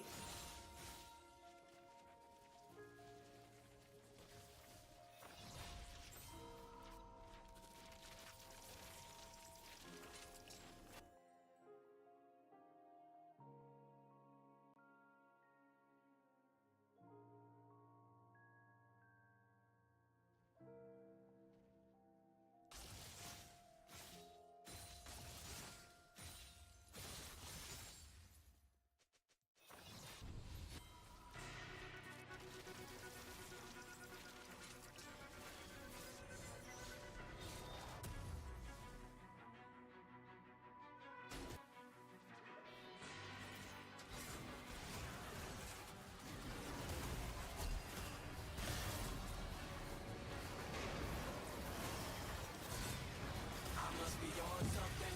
Lately I've been acting kinda cool. Mama said I gotta screw a tool. I must be on something. The doctor couldn't snap me out my new room. I just ain't been feeling like I used to. I must be on something. I've been lost and ain't nobody found me. To be honest, it ain't safe to be around me. I must be on something. This shit isn't normal. Maybe it's my hormones. Fuck it, man, Lord knows I must be on something. Shit, lately my logic's been so irrational. Violence is laughable. What's the antidote? I don't have control. I need a chaperone when I'm back at home and I'm at his own. Cause I've been known to speak in a savage tone and it's slap a hoe. Do I even have a soul? My thoughts are so unimaginable. My brain just hasn't grown cause I climbed through my mama's vagina. And I've been asked to go to a shrink. It ain't gonna happen, bro. Suck a dick and swallow a massive blow. Bitch, I can't explode at any moment. Don't get me going, cause it all can happen. You talking crap to wake up in the fucking soft contraption. A raw assassin, you see me, you better be home and asking. Your gashes cannot be treated with Tylenol or aspirin. No cotton swab or napkin can clean the mess up. It's me and my alter ego against the world, it's just us. There ain't no one in texting my cellular phone except us. It's clear there's a problem with me, so guess what? I must be on something. Lately I've been acting kinda cool. Mama said I gotta screw a tool loose. I must be on something. The doctor couldn't snap me out my new groove. I just ain't been feeling like I used to. I must be on something. I've been lost and ain't nobody found me. To be honest, it ain't safe to be around me. I must be on something. This shit isn't normal. Maybe it's my hormones. Fuck it, man, Lord knows I must be on something. The world has fucked me, it's time to get even now. They say I'm the one no one wants to be around. Guess it's my deceiving smile. Guess it's because I be treating people foul. Making songs about them, talking shit and then freaking out. This is how I handle all solutions. There's no false illusion. Fucking evil witch, bitch. I'm the demon that's off the broomstick. Where's the fire? I'm walking through it. Y'all ain't got the balls to do it. I'm talking stupid. It's all inclusive with my psychotic state. Filled with a lot of hate. I'ma operate on my enemies. Chop them up and then drop them on plots and places. I'm not to fuck with, so stop it, let's not debate. Usually never talking much cause I'm stuck in an awkward state. The pain I have's everlasting. Won't be surprised when I'm left in ashes from my hellish habits. The hell is happening. The condition I'm in is probably worse than you can imagine. Make sure you say this shit to whoever's asking. He must be on something. Lately I've been acting kinda cool. Mama said I gotta screw a tool loose. I must be on something. The doctor couldn't snap me out my new groove. I just ain't been feeling like I used to. I must be on something. I've been lost and ain't nobody found me. To be honest, it ain't safe to be around me. I must be on something. This shit isn't normal. Maybe it's my hormones. Fuck it, man, Lord knows I must be on something.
touching base with you. I want to know is everything okay with you? Because I've been hearing from family members calling me and wondering what's going on with you and stuff, and I ain't heard nothing. And I know this can't be over this baby, you know, and I don't know why you mad and angry with everybody about something you did yourself. You ought to stop moving with these old girls that you know they out for money. Ducking all the women up. Girl, you tripping and you know it. You think these issues that you got going unnoticed. I smell some bullshit tonight, you the culprit. Bitch, I can read your motherfucking mind like I wrote it. You swear you the baddest bitch alive. Yeah, yeah. I can see the madness in your eyes. Yeah, yeah. All your pain is packaged in the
H.O.P., bet on me, you gon' see, ain't no thing, bitch, I'm on. Bitch, I'm kicking through the door. Yeah, at 18, H.O.P., bet on me, Prodigy, when I hit the track, bitch, I'm gone. I'm gone. Yeah, homie G, the code MC, rolling deep to your vicinity. Yo. I just had an epiphany, I don't know what it did to me, but I'm hoping the devil doesn't get into me. Still a beast hoops, it is me, it's finna be off the chain with a brand new delivery. Try to get in my way, the feeling the rage, just sit in my brain, and then I blast you to smithereens. Nigga, please, I'll be damned if I'm thrown on the back burner. Fucking maniac purge in a rap server, the cat burglar who be committing mass murder. That's word at the G.O.D. Fucking the game from the P.O.V. Niggas begging, they plead on knees, I'll be no peace, the D.O.G. I feed on beats, if niggas wanna die, they can lean on me. No bill with us, you P, I done built it up. You wishing you was on the field with us. I'm the ill nigga, no deal, look at me grill, niggas fucking with me, then I will erupt. Still, we must remain calm. Nate Palm in my dang palm, I'm a dark villain like Blaze Spawn, an Akon with a cape on. It ain't fun, you can't run. This is a horror flick your life is based on. I ain't gon' say that I'm running shit, that's the shit every rapper saying think about. Nigga just go in and look at the bank account. I just don't have enough patience to take it out. Niggas is hate now, I don't suffer from no paper drought. Always win is my favorite route. My whole life I just lay it out. Being around me's a blessing, so boy you should take a bow. Look, I'm about to make this bitch jump. Watch me. Take a look. Watch me. I'ma shut shit down. Watch me. I'm about to make this bitch jump. Watch me. Check me out. Watch me. Bitch, I'm kicking through the door. Let's go. 818, H.O.P., bet on me. You gon' see, ain't no thing, bitch, I'm on. Bitch, I'm kicking through the door. Yeah, 818, H.O.P., bet on me. Prodigy, when I hit the track, bitch, I'm gone. Coming up, nigga said he can't go far. I cut through like a relay go-kart. I give it to you like a B-Day postcard. Killing shit with my nigga DJ Romar. You know you made it when it claimed you overrated. Flow was slang, cultivated way back in the golden ages. Now I got hoes from here to Copenhagen like damn. You don't even know where that's at. Back, cause I'm a class actor, Mad Max. I'm mental hazmat, looking for a jackass to spaz at. I'm turning you niggas into my lab rats. Hashtag fuck you, man. Got a dome piece with a nut and a bow screw, man. Don't care what code you in. I'm AWOL like a Deep Trump's new plan. I be giving you some more action, more thrashing, old fashioned, hoe slapping, throat slashing. Hitting you harder than a collision with a semi. The windshield busting and you throw past it. I'm the maniac and yo addict, nomadic, toe tagging. Oh, that's my dick, you should blow at it. I don't really give a fuck about your feelings. You can cry me a river cause I'm a dog and you know that shit. Clearly there's a devil on my shoulder with an angel, but they don't go back and forth. We are all in agreement in knowing just what I am rapping for. Just smashing horse, give me asking Lord. That's all I'm asking, Lord. I can fit the women inside of my black Accord and we can speed through the night, let's crash a course. I may need to see a psychiatric ward, so let's go. I'm about to make this bitch jump. Watch me. Take a look. Watch me. I'm shut shit down. Watch me. I'm about to make this bitch jump. Watch me. Check me out. Watch me. Bitch, I'm kicking through the door. Let's go. 818, H.O.P., bet on me. You gon' see, ain't no thing, bitch, I'm on. Bitch, I'm kicking through the door. Yeah, 818, H.O.P., bet on me. Prodigy, when I hit the track, bitch, I'm gone. I'm gone. Yeah. Nigga, better tell these hoes I'm kicking through the door.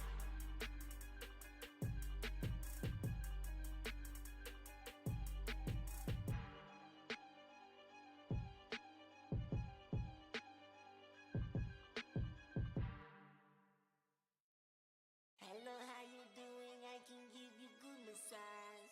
I can be your everything, you give me 50 bucks. If you no say nothing, I can give you saki.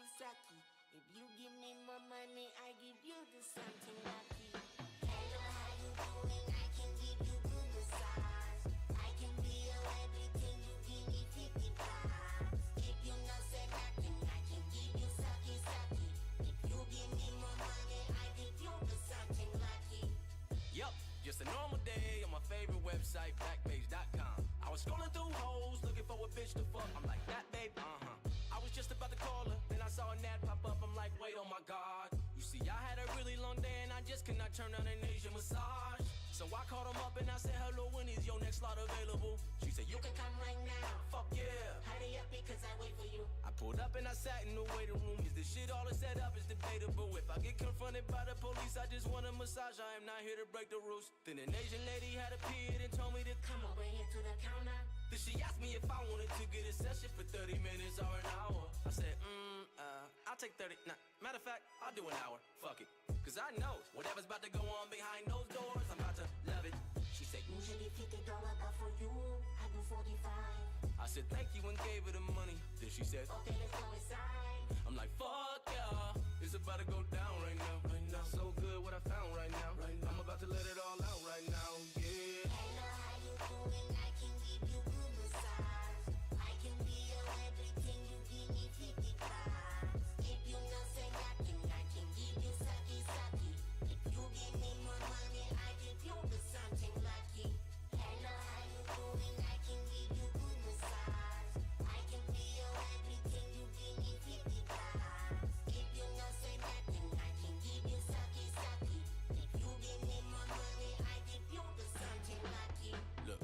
I walked back into the massage room, she said, take your clothes off and then put this robe on. I'm like, okay, no problem. Oh God, this is about to be so fun, and no one even knows. She left, I got undressed, and then all of a sudden a new Asian girl walked through the door. She said, hello, how are you? I am Mooney, that's what you can call me. And I giving you lovely Asian massage. I've been waiting for this all day. I positioned myself on the table and put my face down in the circular cushion. Then she started massaging my back. I knew something was up with the way she was looking. Then she slid her tiny little fingertips down my spine, right over my butt crack. She was massaging my booty, then dove in my thighs and start touching my nut sack. Fuck yeah. Then I put a little bitty sway in my hips to let her know I like it. Something was about to go down, you could see it a mile away. You don't have to be psychic. She said, you want something? I said, yes I do. She said, you a big strong man, I really like you. I said, I like you too. And she said, you want that hand? Suck it, fuck it, tell me right now cause I need to know. I said, I'll have all three of those. Then I thought, ooh, she a little freaky hoe. She said, I give it to you for cheap. You give me $125. I said, okay, here you go. Low key, I was feeling kinda awkward. She jacked me off and gave me my top first. I stayed quiet as I watched her. My dick had a strong posture. She said, you very big like a monster. She got naked, then I humped her. I'm loving this little tiny Asian booty. I swear that this feeling's the best. I'm building a sweat, I'm killing it, yes. I pulled out and spilled on the breast. Everything was just right. I hit the hour on the deadline. I guess I'm gonna leave now. She said, that's fine. Thank you, come again next time. Hello, how you doing? I can give you good massage. I can be your everything. You give me 50 bucks. If you no say nothing, I can give you sake. If you give me more money, I give you the something lucky. Hello, how you doing? I can give you good massage. I can be your everything. You give me 50 bucks. If you no say nothing, I can give you sake. If you give me more money, I give you the something lucky. Hey, no shame in my game, buddy. If you're looking for me, you know where to find me. At an Asian massage parlor. Because when times get rough, a happy ending is necessary. Oh yeah. Strap up, kids. It's important.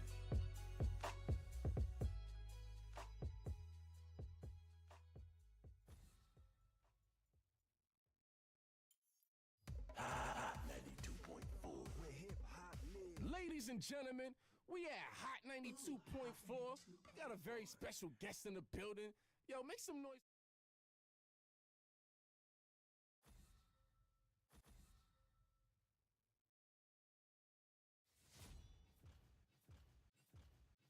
Expression of George Miller's feelings on the channel and why he had to move on. The first segment shows that Pink Guy is euphoric. He is free and exploring vast fields and put alongside iconography representing these exact things. This could be the joy of first discovering the freedom of the character. In the last segment of the track, the mood changes. Pink Guy is no longer exploring a vast field, but navigating a dead forest. Quote, classic penis joke inserted with appropriate timing because if I ain't got a penis line, I ain't dining. No homo, but seriously, I'm getting faded and my life is like my vids, low budget and underrated. Kids, the only way to succeed is to chip away at the soul. Unquote. A comment about how he has bastardized his art and even creative spirit to exist. He is then banished to hell. This is when a warped version of him appears on Earth, existing to fulfill himself, not by expression, but by pure hedonistic activities. This leads to a life where he is forced to wear a mask and ultimately dies unfulfilled and untrue to himself. Finally, he is reincarnated and finds fulfillment through music. This is possibly alluding to his music under Pink Guy and continues to produce highly offensive music, but then realizes the potential damage of what was being said. Quote, that was a little dark, very poor taste. I shouldn't have said that. Unquote. The unique part about this line is in the original track, Pink Guy doubles down on this comment, not just taking his apology back, but also reinforcing his desire to be unconstrained.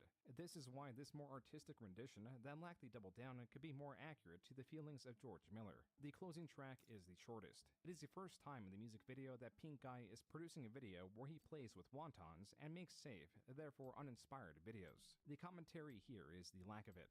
To look at how George Miller reincarnated and has been constrained by the Pink Guy character, his audience, and YouTube's policies, it would not make sense to look at his his entire journey, and then for him to continue in a way that was dishonest to himself and unbecoming of the character. With that, George Miller would go on to embrace Joji and succeed to the point that his art both existed on its own and its popularity would lead him to perform at Madison Square Garden. Ian would begin at the same place, yet end up somewhere far different. I think generally it was just kind of like wanting a little bit more, something a little bit more rewarding, fulfilling. So that's kind of why I started to, move away from it. And you've said that anyone who focuses their entire career on making edgy content, edgy jokes, eventually finds themselves wanting to do something more fulfilling with their lives. Totally. Ian would reflect on his content. He will later speak of how, while some videos were impactful in the ways he desired, such as the Leafy Content Cop, others he would regret for how they were interpreted, and to the extent he went to prove a point. There was a growing voice of displeasure analyzing not the purpose of iDubbbz, but rather only isolating his actions. Content creator Tana Mojo was one of these people. Though she was unfamiliar with Ian, she was furious at the slurs iDubbbz used, to the point that she demanded he end it himself. Now this is a story all about how I was involved in a shooting. For those of you who don't follow the drama, I'll give you a brief rundown of what's happened so far. A couple months ago, Tana Mojo tweeted at me that she was very unhappy with my use of the N-word. I didn't respond to her tweet. Instead, I did a bit of research and I found out that she used the dreaded N-word in the past. But she didn't use the N-word in the same way that I use it. She used it in a very mean-spirited way. You know you're stupid. You fucking. Growing up in Vegas, everybody said those words, and I didn't even know that they were considered racist at all. They were in rap songs, and I totally thought it just meant like homie or like friend. Tana Mojo was arguing that saying the N-word was a high crime. This is not a unique perspective, but was hypocritical coming from Tana, as she had used that word in the past in a derogatory fashion. This is what inspired Ian's Content Cop honor, covering her hypocrisy and how she embellishes her stories. What else can be said about this topic that hasn't been said already? Not much. Pretty much everyone said it already. But here's some clips of Tana saying that context isn't important. Okay, but when you're reading, even if you're just saying it, even if you're reading something that somebody else says, you're saying, I'm a white person and I think it's okay to say that word. It doesn't matter the context that you say it in.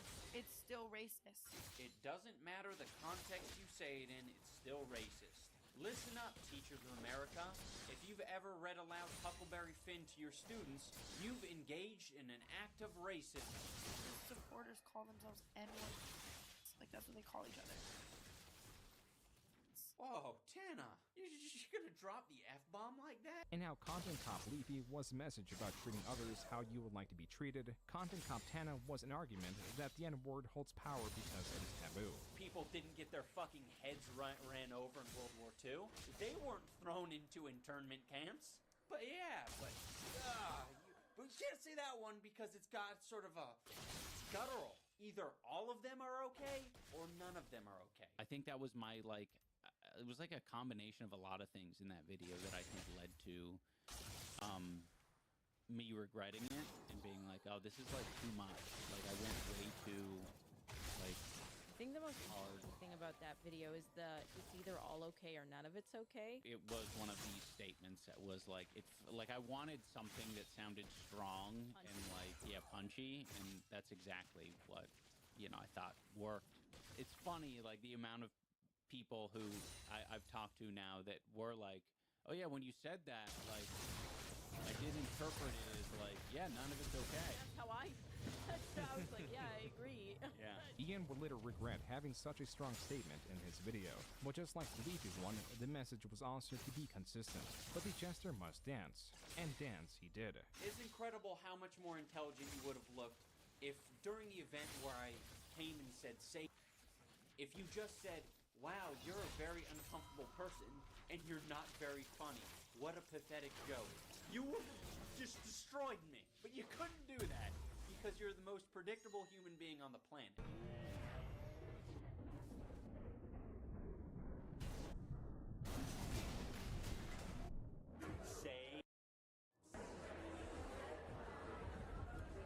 Walks up to me and he kind of like locks his arm around me, like around my neck like this. And it wasn't like it was like a chokehold or anything. It was very like firm, like tight. Like, it really got me. How does that make sense? I'll explain that in a second. And so the guy looks at me and he wraps his arm around me and he looks at the camera and he goes, say, and he puts his thumbs out and then like, and he says the N-word, like hard R, N-word, like say. smiling, loud as fuck, like yells it, and then like looks at me and looks at me, like Say. Approaching Tana at a meet and greet was Ian's girlfriend's idea, one that proved to be fruitful, as Tana had embellished the story by misreporting how Ian had held her. Ian would demonstrate how dishonest Tana was. Even so, there was a guilt building because she was young, and Ian had placed her in an uncomfortable position regardless of the point he was trying to prove. And I, created a situation where, like, she couldn't, just walk away from it. I entered her life, and, that's too much. Tana, shortly after the Content Cop, released a video reflecting on the brunt of Ian's words and the online mob that formed around them. She explains that she said those slurs as a freshman in high school and has apologized for them, but has come to the conclusion that those apologies were deceitful and not enough. all in all, I said the N-word in those videos. I knew what it meant, regardless of me knowing the depth of it or the pain behind it or anything like that. I knew that it was a slur, and my friends and I thought it was shocking and offensive and funny to say to Amari because he was black and he was okay with it and he thought it was funny and blah blah blah. And so I made stupid lines like that. Had this not happened to me, had iDubbbz not made that video, had the entire world been looking at my channel under this microscope and criticizing me and calling me out for my wrongs, I would have never made this video. I would have never owned up to it. I would have never had to face it the way that I am right now. I would have continued to give half-ass shitty apologies like I was previously. I would have continued to push it under the rug and run away from my problems like I always do. I would have never made a video like this because I would have been too afraid. And in a really fucked up, weird way, I am glad all of this is happening. Ian had once again successfully shamed the target for the better. Tana expressed just as much, and added that it took something that crude to make a point. Though the commenters were not so ready to accept Tana's quick turnaround, later interviews will demonstrate how she had internalized what Ian said. 100%, and the Content Cop was definitely the I feel end, like right? you've like swallowed up this like self-guilt. At the end of the day, you were calling out a white dude for saying the N-word. That's pretty common, right? But where did I have the room to call him out, you know? About 2 months after the Tana Content Cop, Ian appeared as a guest for episode 4 of the H3 podcast. Within, he expresses his sympathies for some of the creators he has targeted and why he feels his Fine Bros Content Cop was cruel after he had met one of them. Some of the commentary channels out there when they go in really hard, I'm like, you need to interact with these people that you make fun of in real life just to be reminded of what you're actually doing, kind of thing. Right. Yeah. So interacting with Rock, when you see his face and you're like, and then you This is recall real all life. the terrible things you it's said a real about him, person. and you're like, fuck, like Exactly. yeah. This is real life. He felt this shit. The internet wall was no longer there. I tried to get away from it. It becomes real. That's I feel like also it happens when your channel becomes big, because then most of the time the videos you make, they're definitely gonna see. Right. Like when you're a small channel, you don't know who's gonna watch your videos. I was much more loose with my lips on Twitter and everywhere else when I was smaller. Yeah. And now I have to kind of, if I say, like when I was smaller, I would have, without a heartbeat, said some mean shit about PewDiePie. Right. But now I would be like, he's my friend. He's my friend. I like him. He's wonderful, sweet. In October of 2017, iDubbbz will release his final Content Cop and also Content Deputy of the original series. This time, Ian targeted creator Ricegum. It even included a cameo from the largest creator on YouTube, and this was a peak of iDubbbz in terms of viewership. From November 2016 to November 2017, iDubbbz uploaded around 25 videos. Then, from November 2017 to January 2019, iDubbbz had only uploaded 12 times on iDubbbz TV. This is less than once a month. These were a mix of the iDubbbz Complain series where Ian critiques lottery, food portions, specifically how restaurants give them esoteric names and so on, and he also released another legit food review with his most common collaborator, H3H3. It's a really beautiful day, glorious day almost, would you even say. It's alright, I think it's... Did you hear that? Pretty sure that's a new Tuckberry. Tuckerberry? Tuckerberry. Oh, yeah, It's not that a sounds, it didn't sound like a Cuckerberry. If you're gonna do any cuck jokes on the show, I want to keep those to a minimum, alright? No cock jokes? You're starting to sound like a soy boy. Yeah. While Ian could have been unserious about Ethan keeping the cuck jokes to a minimum, cuck or cuckold could have been a more commonly used insult against iDubbbz. Cuckold can be described simply as, quote, a man whose wife is sexually unfaithful, regarded as an object of derision, unquote. This is what some segments of the internet saw Anissa Jabba, Ian's girlfriend, as. They started dating around late 2016.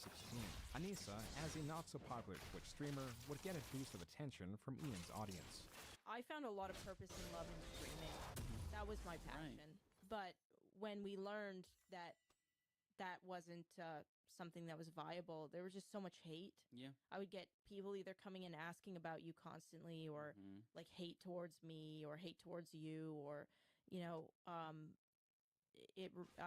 my career, the thing that I really loved, like I couldn't do it. Yeah.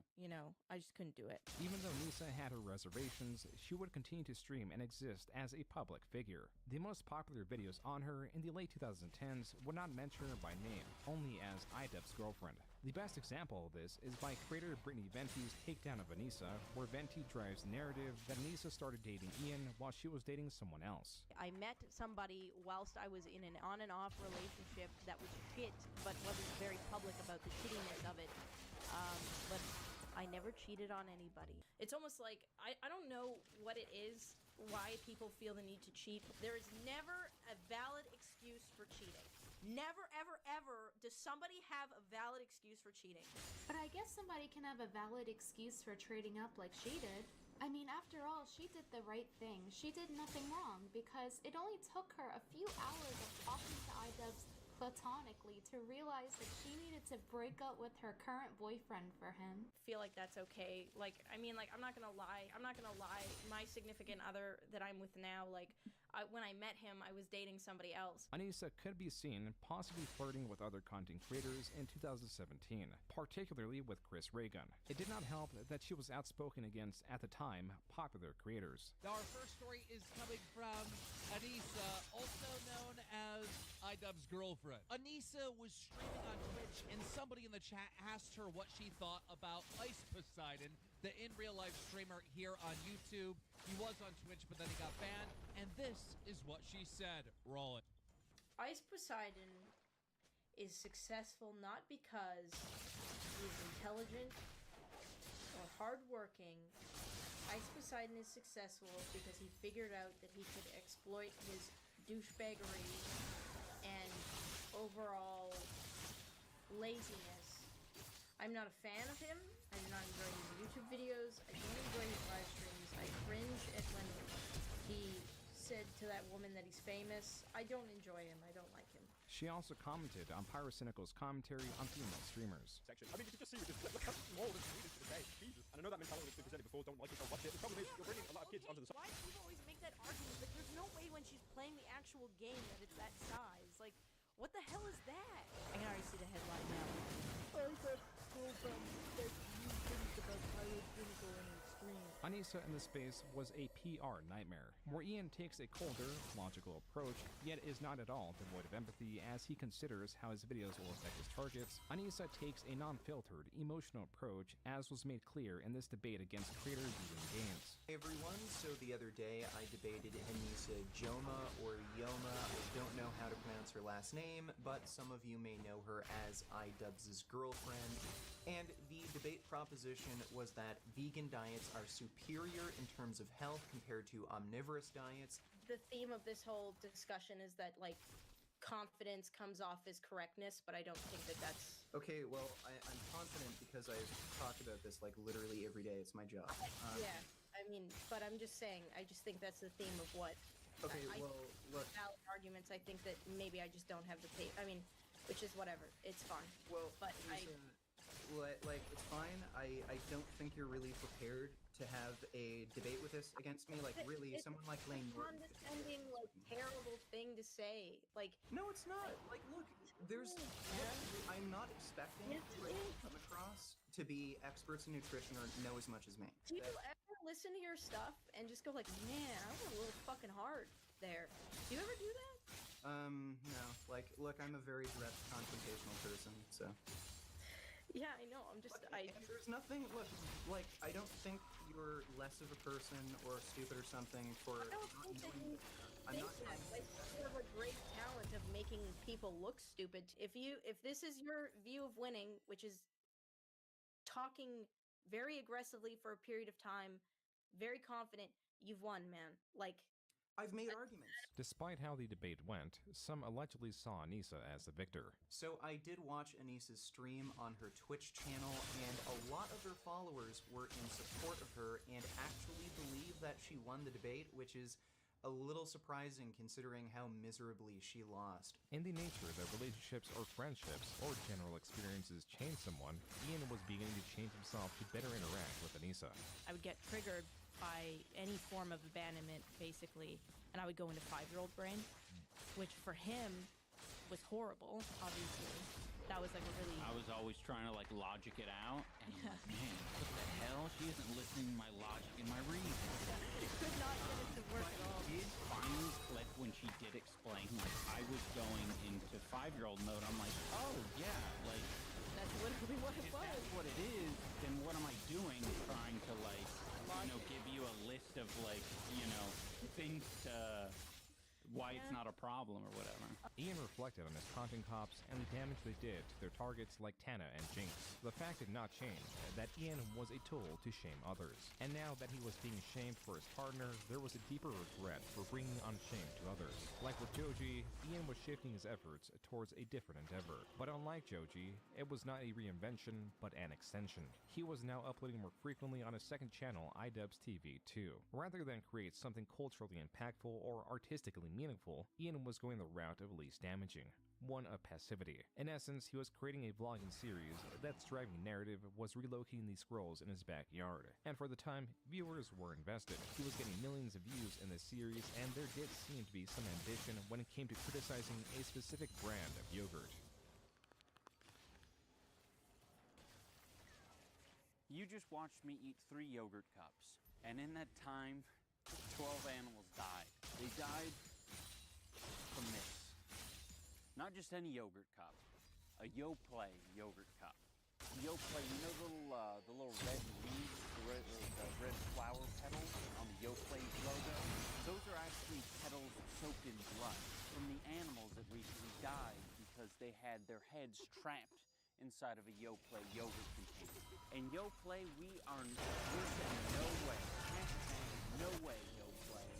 We are going to boycott your company until you solve this problem. And you don't even want to know what that is.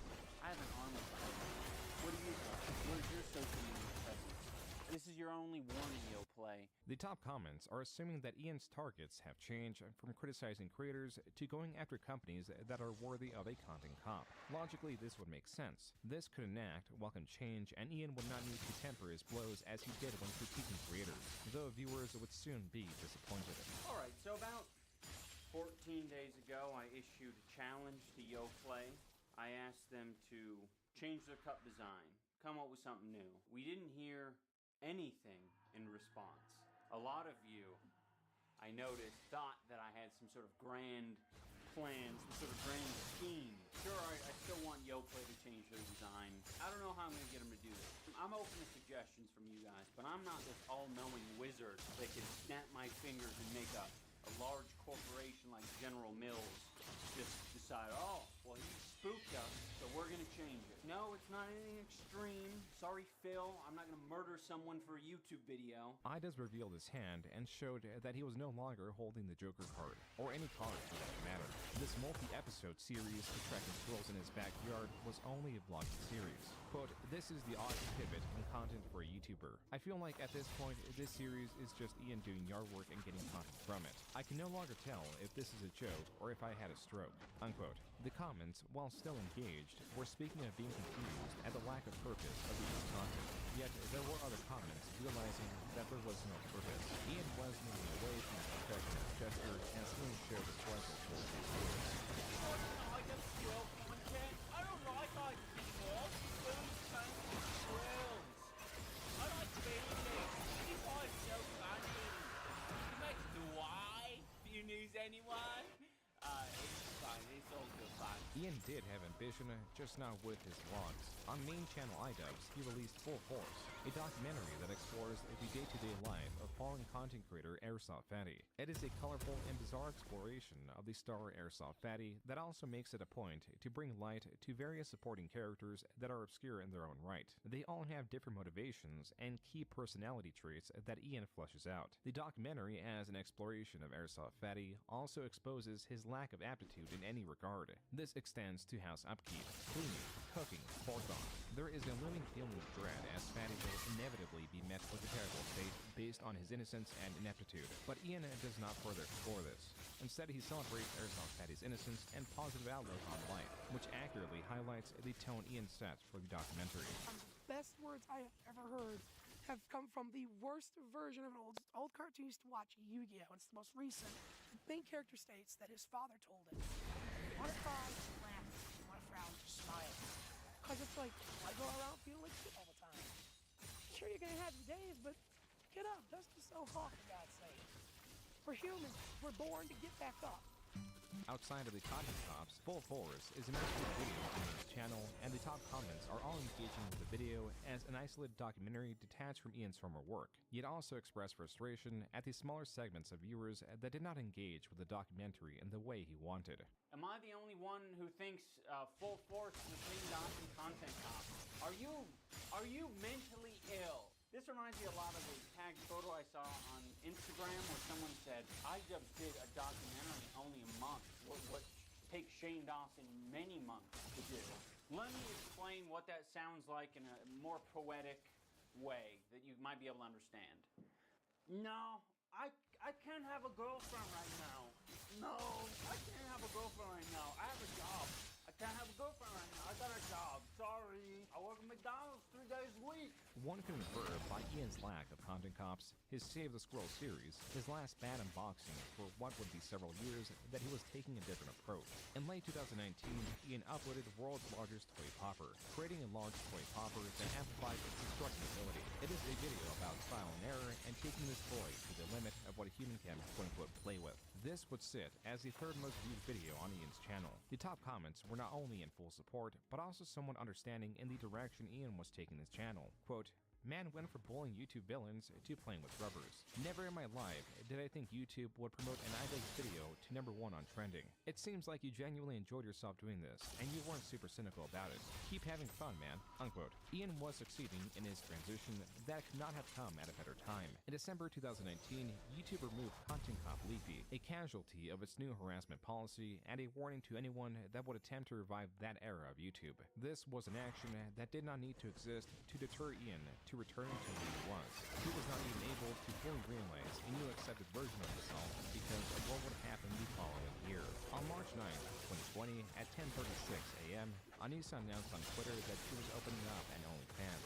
While her followers and her likely team were supportive, there were a fair amount of people turning the situation into comedy, making memes and looking further into who Anissa was. He was calling out a YouTuber that no one liked, everyone hated, and a fan base of just children, and now he's been reduced to an absolute bitch boy, man. How does this even happen? There's memes all over his subreddit about how much he's a basic bitch, and there's a lot of people that are making summaries for why he's getting this much hate. Whether this is just turned into a meme or not, a lot of people seem to agree. Like this video, iDubbbz is a simp. Simp dubs. Play some kind of sound effect, please. Simp dubs. Then we've got, babe, it's 4 p.m. Time for my OnlyFans shoot. Yes, honey. You get me? They don't feel fake, like, already. And I can't... I don't like extensions. Does she have fake tits? God, no way. So she has fake tits. Honestly, I'm not here to shit on her. I don't care. She makes content. She has people that enjoys it. That's all I give a shit. iDubbbz, I just feel like he's getting cucked. I just feel like he's just getting cucked. Ian's community at large were either unaware or did not care, even though the memes made it seem like they did, and the YouTube search autocomplete appeared to feed them. Overall, his channel was hardly affected, but Ian was. If there had to be a moment where Ian's trajectory changed, it was this video posted March 28th. Hello everyone, welcome back to another episode of iDubbbz Complains. This is a very special episode where I get to tackle two topics that I've recently become very passionate about. That is a section of my audience think they know me, and my opinion on sex work. My girlfriend started an OnlyFans account, which is a website where you can upload amateur porn. Anything from double penetration all the way over to loose cosplay, and everything in between. And I think all of it is cool. Yeah, I know. I didn't think it would be a controversial opinion either. A good amount of people are just doing the reasonable thing and just making jokes and laughing about it. But there's a whole other group of people who feel personally devastated and betrayed. Ian was making a video targeted at his most deranged detractors, perhaps even just 1% of his audience. But his commentary would affect more than just that audience. I don't know where you got the idea that I was cool. Do you think it was cool when I was playing with anal beads? It's cool when I play with anal beads. Do you think it was cool when I was running around in an oversized cop outfit? Quote, you thought it was cool when I was running around in an oversized cop outfit? That was cool to you? Everyone, yes. I thought it was cool when we were running around in an oversized cop uniform. Unquote. In trying to challenge the taste of a socially inept individual, he was insulting his audience at large. The split like to dislike ratio was arguably not from the OnlyFans, but from the lack of understanding of how little his audience cared on either side, as all of the top comments do not care for the drama or for the OnlyFans. Ian also made the mistake in showing that one of the comments he was reading from had a single like. This was possibly the least thought out thing Ian has done on his channel. A part of the issue is that he overstates his own value and forgets what his role was. The jester was a public servant that could translate the public's grievances. Now the former jester called a town meeting where he targeted the lower citizenry that challenged his lifestyle while insulting the public. And then future jobs, they might be a little bit harder to come by. I think this is one of the most important opinions to highlight because it really demonstrates a severe lack of real-world experience when you're saying that future jobs are going to be harder to come by because of an OnlyFans account.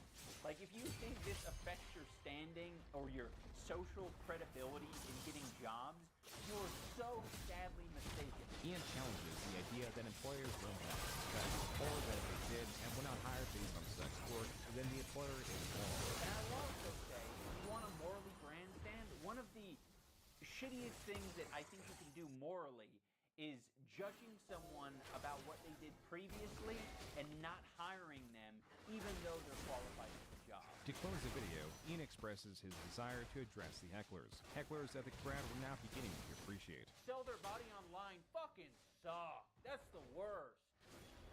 Instead of ignoring that and just moving on with my lecture, it might be a better idea to point those people out and say, yeah, I actually don't agree with that shitty opinion.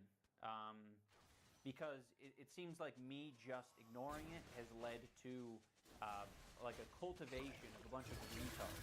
Following this video, Ian lost around 20,000 subscribers and greatly increased conversation around Anissa's OnlyFans. The goal was to be more obvious with his intent, perhaps to quell some dissatisfaction. The result proved to be the opposite. I think people are way too fucking invested in internet celebrities, and it's just genuinely pathetic.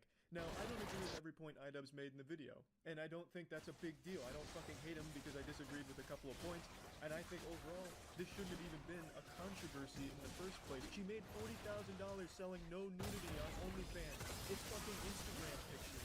That's genius. It's free money.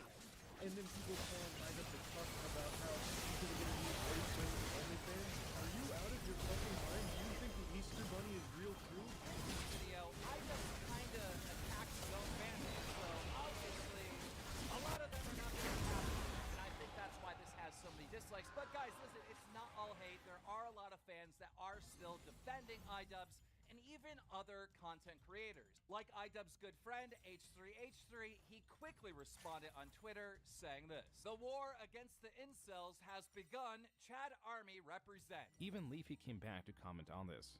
Yeah, I know. Dude, you're a fucking cuck. Out of all the videos, PewDiePie was likely the closest to understanding what was happening behind the scenes. For someone that's been sucking drama, you know what we're seeing is just the tip of the iceberg. What Ian and his girlfriend is going through is probably 10 times worse, with people harassing, digging through old stuff, private messaging, all this sort of stuff that kind of spirals up over a long time. Yeah, it's frustrating. I'd be pissed too, and I think that's the reason why he comes across as if he's pretending to be okay with this when he really is not. And once it started getting directed at both of us, and it was this wave, almost like a content cop level wave of hate that usually would be sent someone else's way. When he receives that, I think his brain like had to like acknowledge like, holy shit, this is what it is. This is what it's like. In some cases, for it to really impact you in a big way, maybe it needs to be like a tragedy in your life, something very big that like really moves that needle. So what was it? For me, I mean, I would say like drama moved that needle a little bit because I was like, ooh, okay. So are you saying your audience was suddenly revealed to you that, wait, I don't agree with what you're saying here. They didn't just automatically like understand that I could have this opinion about my wife or sex work or anything like that. This content cop level of hate changed Ian. He was reflecting less on the positives of the content cop and more on the negative feelings he gave to specific creators. He was hating being a tool of shame as he was now being shamed himself. And unfortunately, like many of his targets, he was stubborn to a fault. Because they do it this way, you're very stubborn. You're not going to let somebody tell you, like, when you're doing something wrong. You're going to, like, ride it out until you come to a conclusion on your own. You can't get him to do something until he'll just one day decide, like, I'm going to do this. The other thing she said is that you're a big sponge, empathetically. The people who used to love him for that, for saying what he believed in, no matter how it was perceived, they now hate him. Ian, just as Leafy did, could not ignore any criticisms, even if they were only produced to hurt him. Instead, a resentment began to build. And I think I'm realizing something. I think since the OnlyFans thing, you have been defiant with your audience. Yeah, probably. And I get it. It's frustrating. Like, you want to, like, get them to stop being... Yeah. Well, especially when it's, like, an amorphous blob of people with all different opinions. Yeah. And, you know, you're kind of trying to figure out, like, what is majority rule here? Yeah. Ian is stubborn, resentful, and foremost, changing into someone that was less interested in his art, and more interested in forcing the desired perception. He was less and less making videos that were impactful, and coverage on him continued to be even less charitable and more focused on Anissa and her history. His girlfriend has been exposed. That's right, some of the best examples would be this video that was uploaded on March 17th that is starting to go viral now, titled The Secret World of iDubbbz's Girlfriend by Creepshow Art. And in this video, it kind of highlights her, like, allegedly stealing art and, like, having some bad takes about World War II. The front page of Reddit, which I thought was fake, right? There were all these tweets of iDubbbz's girlfriend kind of tweeting at you and flirting with you and thirst tweeting you. And I thought it was real, but then... Yeah, then I looked it up. I mean, these tweets are real. I mean, there's a bunch of tweets, but I think one of the most damning one is one. Are you trolling me right now, man? I'm not. She tweeted at you in January 9th, 2016. Jesus Christ. Saying, why am I never in your videos? Do I need to lower the cost of money to get me to bend over? Through the mostly negative coverage of Anissa, it was the H3 podcast that brought generous perspectives on Anissa's past. However, Anissa, created on her own channel, continued with the flames. Honestly, when I released OnlyFans, I didn't think anybody would care because, well, aside from, you know, but a lot of people did care. Throughout the rest of 2020, the iDubbbz channel was losing tens of thousands of subscribers. In July, he released his newest documentary titled Ice Cream Man on creator Dax Flame. The documentary set out to get a better understanding of what part of Dax Flame was a character and what part of him was genuine. Compared to Full Force, this was a far different experience. Inexplicably, the colors were washed out. The documentary lacks supporting characters, and a fair portion of the documentary is building up to a poorly conceived game show. Dax Flame was much closer to a normal person than Airsoft Fatty. There was not much chaos or a world to explore, and the documentary likely suffered because of it. Ice Cream Man stands at 7 million views, less than 1/3 of the viewership of Full Force. Then in 2021, there were no videos on the main channel until May. In all, iDubbbz TV only saw 5 uploads for the entirety of 2021. This could be because it was a busy year for Ian. He had filmed a new documentary that had failed to come out this year. He had gotten married to Anissa, and he was organizing a boxing event, as explained in his last upload in 2021. Down, we'll make it happen. If not, then Fast forward to present day, June 2021. Not completely present.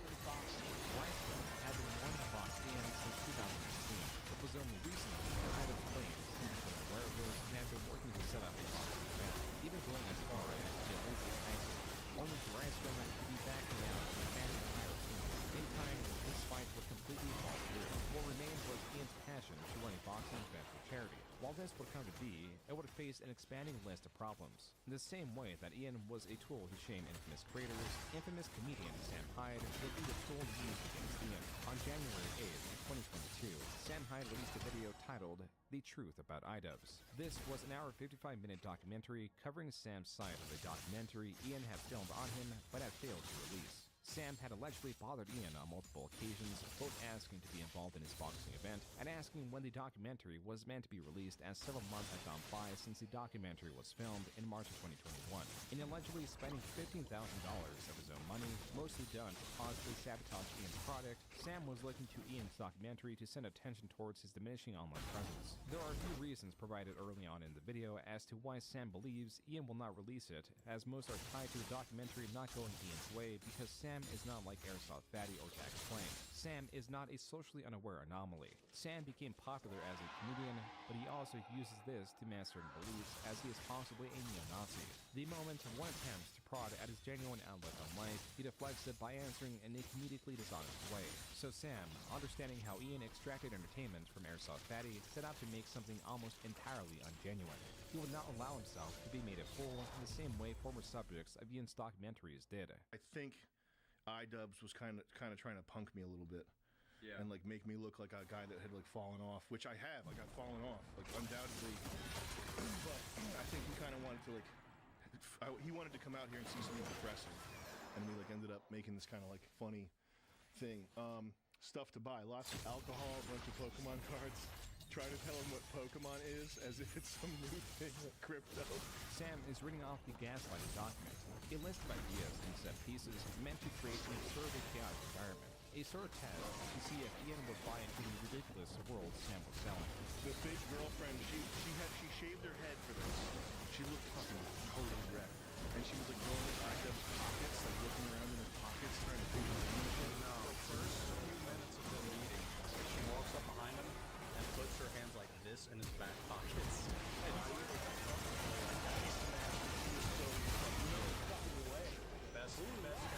Just this girl. Actress like an actress type chick. On day one of the shoot, Sam appeared to have overplayed his hand, as Ian was immediately suspicious. You guys are doing this every day, though. It doesn't look like this all the time. This is a show, right? What do you mean? Like the mess? Well, no, just all the people, all framed, like what? It took only 10 seconds to convince Ian. Joey's my audio guy, Julian's my editor, Evan does 3D models, Chris does writing stuff. Wow. He's not With Ian, now in Sam's world, he guides him through the disorganized office, takes him on a ride on a vehicle he rented, and spars with him. This is the other kind of fucked up thing, is that he's doing like YouTube boxing now, and I planted this seed in his head. On day 3, there is an interview, the one-on-one that would be interpreted by viewers in far different ways. Many pinned the change in tone happening when iDubbbz asked about a DMCA Sam had issued years ago against Ian's channel. What do you think? Did I snub you or slight you or something? What What did I do? Your memory's that bad? Yes. You don't remember? I do not remember. Okay. Do you remember? What was it? Do you remember making a Kickstarter TV? Yes. Of well, no, it wasn't Kickstarter TV. You remember making a pony game? Yes. Okay. There were some creators at the time who made videos about this fake pony project. Yeah. Yeah. Were you one of them? I was one of them. What did I do? Do you have any guesses? Did I say fuck you or something? No, you copyright claimed the video. Really? Yes. And then you sent me an email. That might not have been me. Oh, You don't think so? I sent you an email. It kind of seems like something that you would do. The email was, I will release the copyright claim on your video if you can send me a video of yourself squatting 200 pounds below parallel. Why didn't you do that? You'd be so much stronger now if you'd done that. Yeah. Damn. Did I create an enemy with that? Really? How are you gonna punk me? I'm gonna make you look like an asshole. Really? Which isn't hard to do. Is that really the case? Okay. At timestamp 1 hour, 12 minutes, and 38 seconds, there is text on screen stating that the interview ended 6 minutes prior. This could be Sam signaling to his audience that after Ian brought up the DMCA and questioned Sam about his politics, that he began acting expectedly disingenuous. The rest of the video is more of Sam guiding Ian through his world. Ian, now pressured into releasing his side of the events, released his documentary on Sam the following month, titled Getting Away With It. Ian's version included moments not included in Sam's video. He also explains Sam's style of communication in what he calls the circle of irony, a moment that would be criticized as a long-winded explanation of Sam masking his intent. This is tied to Sam masking his beliefs. Ready to be destroyed. He's donated around $5,000 to the Daily Stormer, which is a neo-Nazi website, and you don't really do that as a joke. From what I understand about the world. So with the context that Sam openly aligns himself with the alt-right and white supremacy and misogynistic stuff, it's hard to write off any of the ironic stuff as just ironic. Earlier in the documentary, Ian even petitioned Sam to cue his audience in as to when he is saying something sincere. For the viewers, when you say something like that, if you're serious, you say 100% serious. 100% serious. How about this? No, I'll say this. I'll say, baby, Sammy, serious. You fucking retard. So now you know. So you don't have to guess because you're autistic. So you need a picture book guide to tell you when someone's in a mood. Here's an angry face. Here's happy. Again, get your guidebooks out so you know when people are in different moods. This is only met with an insincere lambasting. Ian wanted to find out what was genuine and what was not, only for Sam to reveal very little of even his experience with him was. Have you tried to get her any help? No, seeing as she's a girl I paid $500 to shave her head and pretend to be my girlfriend, no, I haven't tried to get her any help. Should you want me to try? Wait, okay. I don't know her that well. It's probably not my business to get her off drugs. Also, I think I told her to put her hand in your pocket and pretend to be on drugs. Shut up. You think are you serious? You think I would date a girl that has her hair shaved like that? Yes. You think I'm a fucking mental case? Yes. No, actually, I've known her for a long time. And This is so upsetting to me right now. You think I'm a fucking millionaire? You think I have a shit-ass office like this? Shut up. This is your office. Says who? You think I would fucking spill rock stars and Legos all over my office like a fucking animal? And have 20 people in a fucking dentist's office? You know this is a converted dentist's office, right? That's why there's like paintings of like whales on the walls and shit. Ian! You shitty guy! The documentary ends shortly after, with Ian concluding he did not get to know Sam as he kept his wall up. Ian also believes this does not serve to benefit Sam in any way. This would be the last of Ian's documentaries. Sam will later put out the belief that this was part of Ian's grand ploy to get back at the people insulting Anissa. I knew from the first email what it was because I knew that he had been getting a lot of shit from like 4chan right-wing type guys because of his OnlyFans girlfriend. And so I was just, game theory, what's this guy thinking? He's thinking he's gonna, the terrorist mascot, he's gonna make me look bad so that he can like get one over on the people that have been trolling him for having an OnlyFans girlfriend. In a separate video, shortly after the release of Ian's documentary, Sam would fail to deny his donation to the Daily Stormer, going as far to say the documentary was accurate and neutral. I think that it's accurate and neutral, his documentary. Like he could have made it snarky. He could have been, oh, well, this is the flip side. This is what actually happened. Like, he could have done that. But the documentary was extremely well cut. It was neutral. It represented what happened. Following the release of the documentary, Ian set his sights on Creator Clash, his charity boxing event. In this video, Ian announces creator Dr. Mike as his opponent and states that the two main goals are to make it as entertaining as possible and to raise as much money as possible for charity. In a Twitter space, Ian commented further on the event, stating Anissa was also meant to box but had gotten a concussion and was unable to. Additionally, coming off of his most recent documentary, Ian was questioned about Sam Hyde's participation. We worked with Sam Hyde for a period, and it was tough. He was wanting to put on his own show, and he did, and it was funny. But he's not a super cooperative guy. He's very unpredictable. So involving him in our event, isn't a good idea. I think It's just most a people massive would. business risk. I That's think just- most people would understand that. Yeah, it's a huge business risk. I mean, we're getting guys signing to agree to be within like 7 pounds of each other. I totally get that, but I talked to Harley, right? Because Harley's a big guy, and who could realistically face Harley? Like, you need another giant.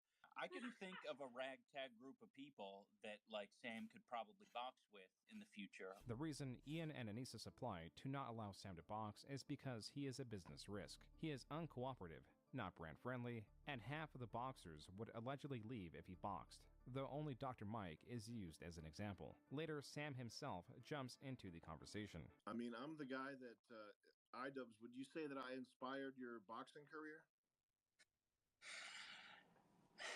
No, you did not. Okay, okay. What did? Bryce Gum. He DM'd me. Target right now is Hassan Piker. Have you heard of that guy? We have. Not a fan, by the way. Yeah, I think he's cruising for a bruiser right now, and I'm gonna put it on him. Sam likely did not know it, but Anissa was a massive fan of Hassan Piker, the infamous streamer Sam desired to fight. I think also on top of that, because I met Hassan in 2016, we did like, his name's Austin. Real name's Austin. Austin Show. Austin Show, and we were talking politics, and it was the first time that I had met somebody that got it. Sam Hyde, even in the Twitter space, was antagonistic.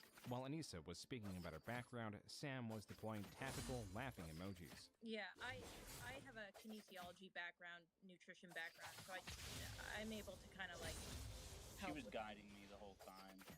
In April, iDubbbz released another promotion for Creator Clash. This time, he was marketing the event not as the typical influencer boxing, not something haphazardly put together with creators who do not know what they are doing or don't care to follow the rules. He even stated he was going to be making a documentary of the process. There will eventually be a documentary about the boxing event. You guys will see how serious everyone's taking it. We're not messing around. It's a complete lifestyle change. In this being a more serious event, Ian could theoretically capitalize on it to obtain higher paying sponsors. As with any charity-run event, expectedly the money goes into paying for the arena. The fighters, which mostly amount to $20,000 each, meant to be used for training, the broadcast crew for the pay-per-view, etc. While Ian focused more on explaining the charity aspects, Anissa was selling the event partly as a gathering of influencers. way more exciting VidCon. Or like I want it to be like influencers can like care about this and fans can care about this and like you can go watch it and have like a build up, like maybe parties before and like stuff like that. Another motivation for this event was to find out what the next thing was for them. An inspiration that came not from Joju's transition, but Ethan to his H3 podcast. You actually said something to us that I feel like kind of got our brain going of like, oh shit, we need to start moving. It was like, you were like, yeah, I spent money on this set because I knew it was going to make money. And like, I knew it was going to make it work. I'm not worried about it. And we talked about hiring people and stuff with you guys. And like, it was a huge like aha moment for us where we were like, we need to like do something. Like the idea of us like doing something like this is Oh yeah, this is insane. way bigger than we even thought. This event needed to succeed, not just for the charity, but also to prove that Anissa and iDubbbz were working well together and that they could set a goal and achieve it. Hitting you where he knows that it's painful. Yeah, that I've Which is ruined his that life. You're basically the Red Witch who was fucking enchanted, bewitched Stannis. And, well, he's saying you have no agency. Yeah. And he's saying that Yeah. you're a witch. Yeah. Yeah. I mean, I showed up, 2016, and now here we are, and Ian is doing different stuff. Like, Ian as a person has not changed very much in, like, regards to his, like, moral stance on a lot of things. But, like, Ian and how he feels about how he wants to put himself on the internet has changed. But I think that was gonna happen no matter what. That's what he always says. That That's had his to way. happen. Yeah, I think those he- videos, like you said now, they were a hit piece, and when you look back at it, you cringe at it. Absolutely. With Fight Night in May closing in, there was stress building and fear of what would happen if the event failed to raise money. That would be the worst case scenario. Is like you don't break even, you lose money, and nothing goes to your charity. But everyone's calling it a charity event. I'd be like, backfired oh no. completely. There was also Sam Hyde. Would he sabotage the event? Would there be retribution for not allowing Sam to fight? Sam had already had some direct but minor influence in the event. He trained fighter Harley of Epic Mealtime for a short period, though it is questionable how effective his training was as Harley's main coach reviewed the footage. What are you guys watching with Goose? I love it. Entertainment. So right now he's showing Hardy how to step into a right hand against a lefty. But Hardy ain't fighting a lefty. And the guy standing in front of him, the guy with the long hair there, he's not a lefty either. So this is completely wrong. It's actually dangerous. Sorry I'm being a dick. I'm just saying what I'm seeing. Here, you know what I mean?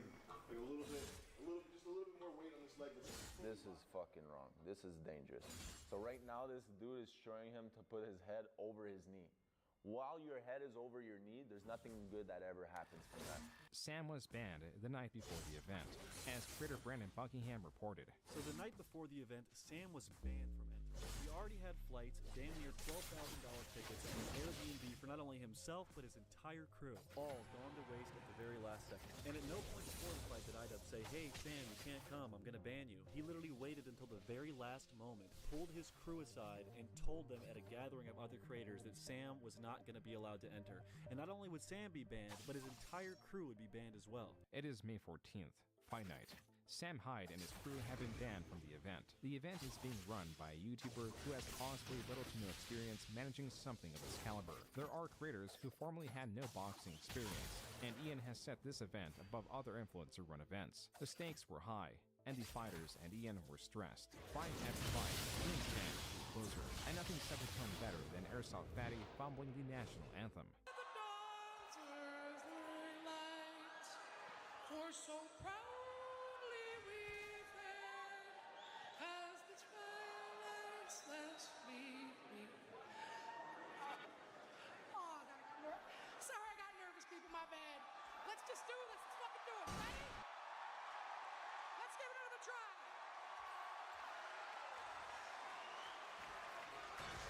Let's go. Oh, say, can you see?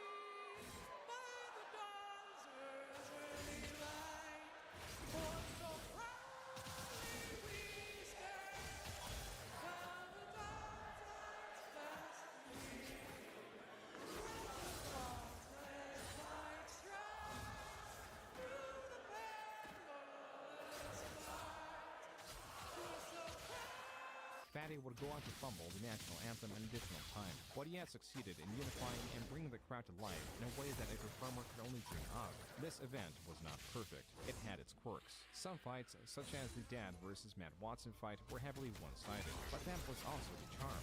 This was an imperfect event that aimed high. It unified fighters and viewers, and if anything, it proved that with enough passion and care, even the biggest goals can be realized. Even though Dr. Mike had won, Ian had proved that he could run this event. At 100,000 pay-per-views, this event will go on to raise $1.3 million for the Alzheimer's Association, the American Heart Association, and the Healing Horse Therapy Center. Even with the success of the event and outside of the knowledge that it had raised that much money, Sam Hyde continued to rally against Ian, but mostly Anissa.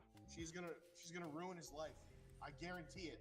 Mark my words. Mark my words, that woman is going to ruin his life. By chance, Brandon Buckingham was able to catch Dr. Mike right after the event, where he revealed that not only did he have no knowledge about Sam Hyde's banning, he likely did not even know who Sam Hyde was. Did you hear that he banned Sam Hyde from entering the event? I did not. Why is that? I don't know. I have no idea. Teaching him so he couldn't come to the event. Sorry, I don't know what to say about that, but that wasn't my fault. We have a sad Sam Hyde at home watching. So say shout out Sam Hyde. Yeah, sorry Sam Hyde that happened. Yeah, have a good one.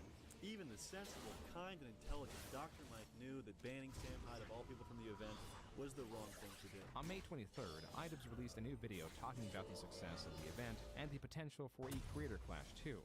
You know, make sure you give this video a thumbs up because we really fucking killed it. Oh yeah, and I think it's also worth mentioning, with the success of this event, why not Creator Clash 2? The following month, Ian would make an appearance on Hassan Piker's live stream, where Hassan revealed he was supposed to have a larger role in the event. For those of you who don't know, they're the creators of the Creator Clash that we watched, that I was supposed to also attend, but I was too much of a chicken to participate in. Fight. Yeah, that's what I'm saying. So when I said attend, I didn't like fight. But then I was like, yeah. That's true. There is a possibility that Sam's banning was tied to Hassan Piker. He was a creator Anissa looked up to, and was the target of Sam, who had recently formally challenged him. Are you you got anyone you want to call out in the heavyweight division? Oh, you know it, lad. You know that Hassan Piker? I'm coming to kill you in Los Angeles at your house. Or in the ring? No, in real life. I'm going to stalk him and become obsessed with him and wear his makeup. Hassan would not fight Sam, citing the dangers in platforming him. As for Ian, after the fight, he only uploaded a few videos on iDubbbz TV, a video about peppers and a video about finger toys. The latter video was comparably compared to the Popper video. Rather than taking something to the extreme, he made something bizarre. A Thanos molded Popper toy with Orbeez meant to represent the oil in pimples. He also posted videos of the concert, a part-estimate Popper-style series produced by Ian, and had Dax Flame as a host. But these were quickly removed due to their poor performance. And so that's when we decided, like, okay, we need to put these videos on a separate channel that can grow its own audience. Yeah. Maximum Damage. This was the channel established to host the hot seat. It saw its first upload starting 2023. Though the first episodes would mostly break 100,000 views, they would eventually fail to surpass 20,000 views on average. Every one of Ian's projects or series were either being abandoned or falling in viewership. What remained was Creator Clash 2. Ian announced the event in January and set April 15th as a fight date. He set Amalie Arena in Tampa, Florida as the location. This was a large stadium with around 21,000 seats. It was twice the capacity of the previous arena. Ian had big plans for this event, yet the threat of Sam still lingered as he continued to comment on Ian and Anissa. What the hell is this? Is that her last name? He's taken her last name. Brother. We're married in June with iDubbbz's last name changed from Washburn to Joma. Ian, as he did prior, would make guest appearances on other channels to promote the event. These are two of note. In H3 Podcast episode 266, they spoke about the financials of Creator Clash, how it earned $1.3 million the year prior, how soon they learned the event was profitable, and why Anissa is still not fighting this year. So last year it was like 95% of sales were in the last 48 hours. The pay-per-view? I mean, we're gonna watch it, but I'm not gonna pay for it yet. I played men's lacrosse as from 14 to 21 or 20.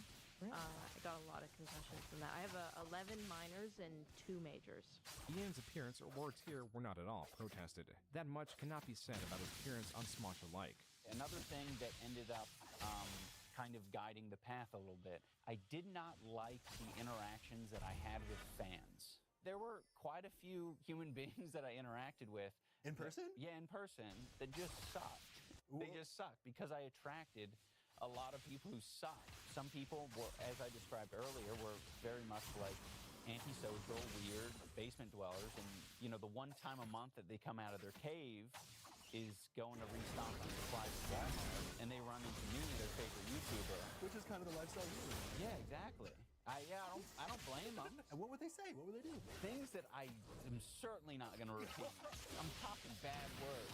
What Ian was describing were parasocial, social inept fans. Every fan base contains sycophants or detractors or worse. George Miller had the same fans, though he described them more generously and rather than insult them, made it a point to appreciate the passion for his work.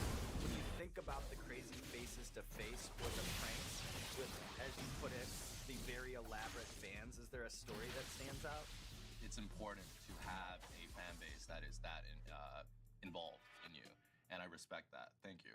But yeah, sometimes it gets a little rowdy. In fact, the only time I want to be approached is when I'm with a girl because it looks cool. Ian's comments on his former fans was a small scandal and threat to the event. The larger looming threat turned out to be no longer looming. In March, less than a month away from the event, Sam Hyde, as he had done the year before, planned to partially train one of the fighters, being Froggy Fresh, formerly known as Krispy Kreme. Ian, unpleased with Froggy's interacting with Sam, reached out to him, and so began the largest controversy leading up to the event. Was there anything before that? I think the rift started when Sam retweeted me, and I got a call from Ian, like a call of concern. That was when the rift started. So a Twitter retweet happened. Ian calls you. What goes down on that call? So the first thing he said is like, "Hey, so I've seen some stuff on Twitter that's kind of concerning. What is your relationship with Sam Hyde? And I was like, it rubbed me the wrong way. The phone call didn't end super cordially. It basically ended like tense with me saying like, dude, this is weird. I don't want to be investigated. Like, and then the phone call basically ended after a few minutes because I was like, it felt weird. Like I honestly didn't want to be like on a phone call with him.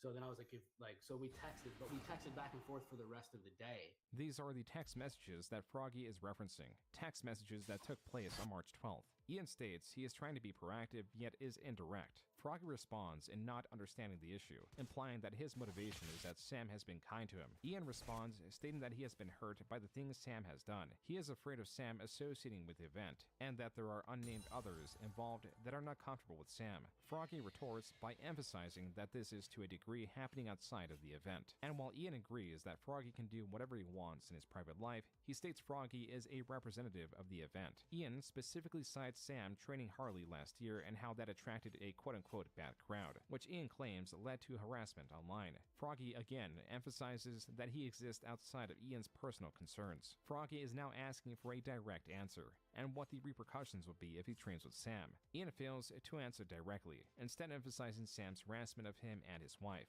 Froggy turns this back on Ian and asks for understanding in that Sam is Froggy's friend, so he also has personal involvement. Froggy is becoming displeased at the idea of Ian forcing him to cut ties with Sam for what is now being framed as a personal feud. Then, Froggy becomes irritated at the lack of a direct answer. He is now seeking a yes or no whether he'll be kicked from the event if he trains with Sam. The two begin to understand each other as Froggy clarifies he only plans to train with him and does not expect Sam to attend the event, which appears to be Ian's main worry. With this understanding, Froggy again asks Ian to be direct about what will happen if he trains with Sam. Ian says he does not know because he does not want to be rash, which is where Froggy states he plans to train. Ian responds with, quote, "I don't understand why you're talking to me like this. I'm not trying to be a jerk. I explained to you the awful experience I've had with him.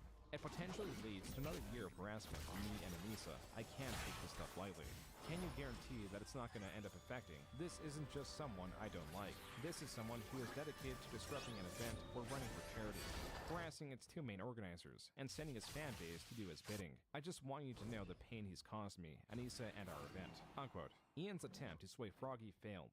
Froggy is direct with his issue, stating that Ian has no control of who he can and can't be friends with, and that he's going to still train with Sam even if he means being kicked from Creator Clash. In the final exchanges of this day, Ian clarifies that he never said Froggy could not be friends with Sam. He just did not want content to be posted with him before the event. Froggy responds by stating that Ian has no control of his life, especially when Ian has made arguments in favor of himself rather than the event. Quote, "Sounds like your personal problems are interfering with your business." Unquote. Froggy correctly assessed the issue with not only this exchange, but would predict the source of virtually all Creator Clashes 2's failures. 10 days later, on the 22nd, Froggy could be seen training with Sam on Sam's livestream. And on the 23rd, he further plotted with this video on Twitter. If I don't hurt you, beyond what anybody could have imagined, I was so disappointed in myself that I subscribe to recent. On Twitter, Anissa's mother, in response to a tweet about Anissa being on the phone, alludes to replacing an imp. Froggy quote tweeted this and another tweet. In direct response to the imp tweet, Froggy states, quote, "Better a imp than a pimp. Shout out your boy, iDubbbz. Anissa, come get your mom." Unquote. Anissa's mother would respond to Froggy, claiming he has brain damage and shrunken balls. I got a text from one of the event coordinators that was just like, "Hey, did you get your email?" Basically. And I opened my email and it was that basically like a non-disclosure agreement, termination contract. So you were then terminated because they had decided to disparage the event coordinator, aka Anissa. I don't really know. It said I had offended event sponsors. I think maybe even. The official Creator Clash Twitter confirmed that Froggy Fresh was being kicked from the card, and that they would work to find a replacement for his opponent, Chris Reagan. Creator Clash failed to provide a reason Froggy was kicked. On Twitter, Creator Gideon offered to pay $100,000 if Froggy was put back on the card. There was an air of displeasure swelling and nowhere to vent it. On Twitter and Reddit, users were voicing their displeasure at the decision, believing it had something to do with Froggy's ties to Sam Hyde. As this was happening, Anissa and Ian, as per testimony of Ian's coach, were combing through comments, taking note of creators who were speaking in favor of them. and because the Froggy Fresh drama went down, they spent the whole time in my bedroom on Twitter reading all the comments, and it was the craziest thing ever. And that's when I was like, Ian, because look at them, they were reading it, and Ian was like, oh, Tiffany, what if Spice was this? I think that's a great comment. And then Ian was like, what about this comment? It was the craziest. People that stepped up for him and didn't stick up for him. And meanwhile, I'm like, hey Ian, the guy that you just met is fighting in the World Championship fight. Let's watch this fight. We're friends? But he couldn't even watch the fight because they were so caught up in like the Twitter comments. Yeah. Creators like Nathan Barnett, known online as Dad, and Harley of Epic Mealtime were speaking in favor of Ian and the event. Creator Clash on the 28th doubled down, only providing this as the reason Froggy was kicked from the event. Quote, there were several violations made by Froggy Fresh during his tenure with Creator Clash this year, unquote. As was the case with Ian's text messages directed at Froggy, the lack of clarity in the statement led to more frustration. Even those that approached the situation generously would be met with non-answers. Even Froggy was on Twitter demanding clarity. Sam Hyde, now assumed to be at the core of this controversy, was continuing to jab at Ian and Anissa, this time by having a live watch party of Anissa's OnlyFans, though only him and his entourage could see it. Does not to bring this up, does this still have OnlyFans? Oh yeah. Really? She's on Fansly, right? Because that was the sponsor. Oh, the Creator Clash sponsor. Is that his hand? I don't think so. What? Whoa! Wait a minute. Don't be careful what you say. Yeah, don't say anything. I don't know. Chris, get in the frame here. Yeah, it's real good. What, this? No, it's No, not. it's not. Laker, get in the background here. What's the spread look like? I'm coming. I'm coming. Don't worry, I'm coming. What's the spread on a? Yeah, go up. It's a good spread. Is it really, Julian? Yeah, it's not bad spread. I've seen worse. I've seen a worse spread. That's not bad. No, it's not bad at all. Come on, It's just not bad. The goal was to diminish Sam's influence.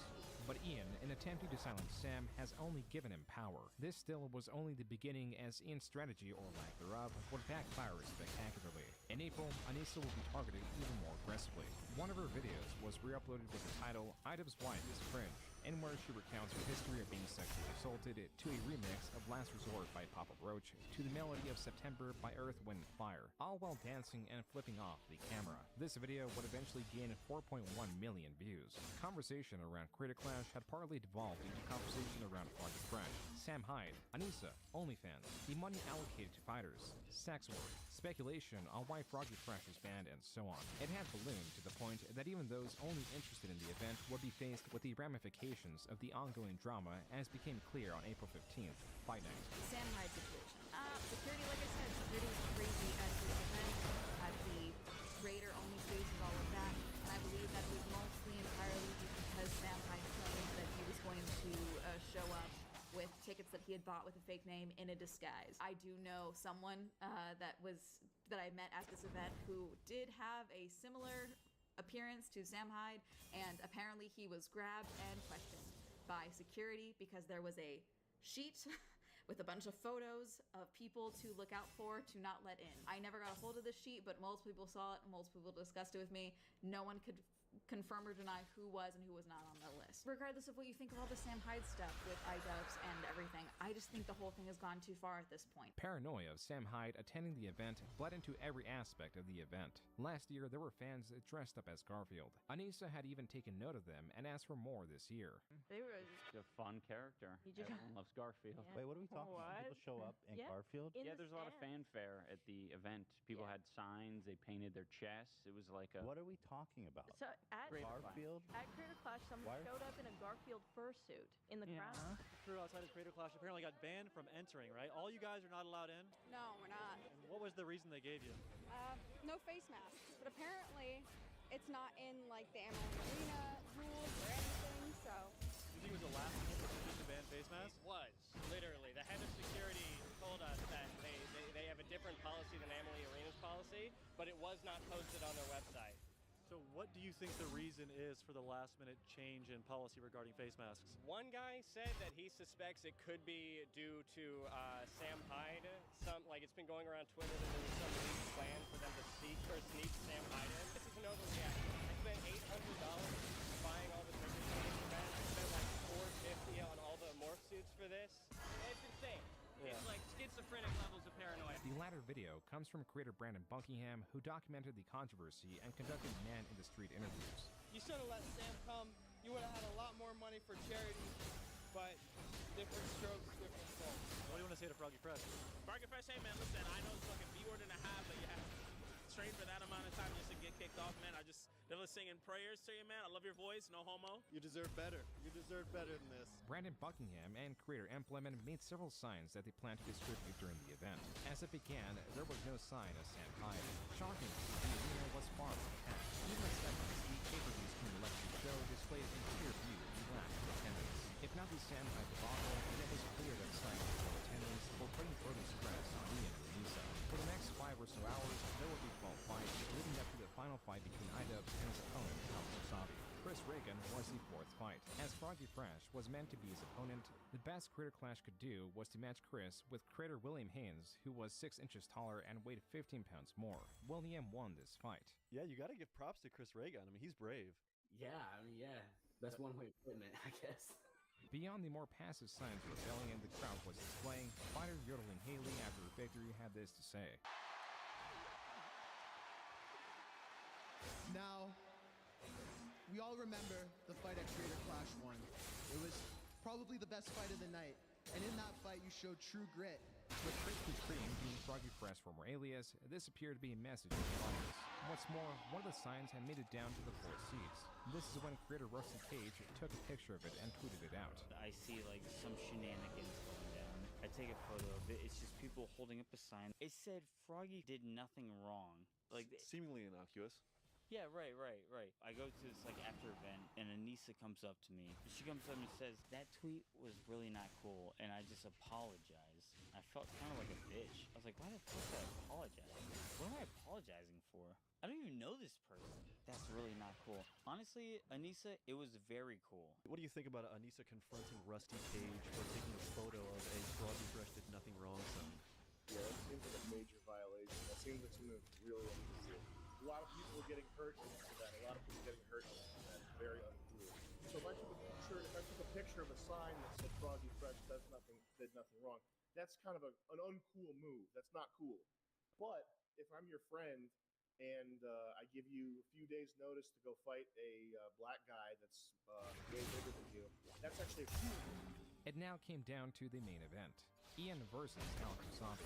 Though Ian had pushed for this fight, even Ian's coach knew his passion for training was par as he had shared his concerns prior to the matchup. Training, and he's like, this is who I'm gonna fight. I'm just like, this is ridiculous. You're putting us in a hole. This is the opponent you've chosen for the second fight, and yet you put us. We're so far behind on what we need to do to show up to this event. But I still had him in good enough shape where he outgassed him. He won the 3rd round. One judge had to fall, which means that he won 2 of the rounds on the right? What would you like to say to all your fans and supporters who are rooting for you here today?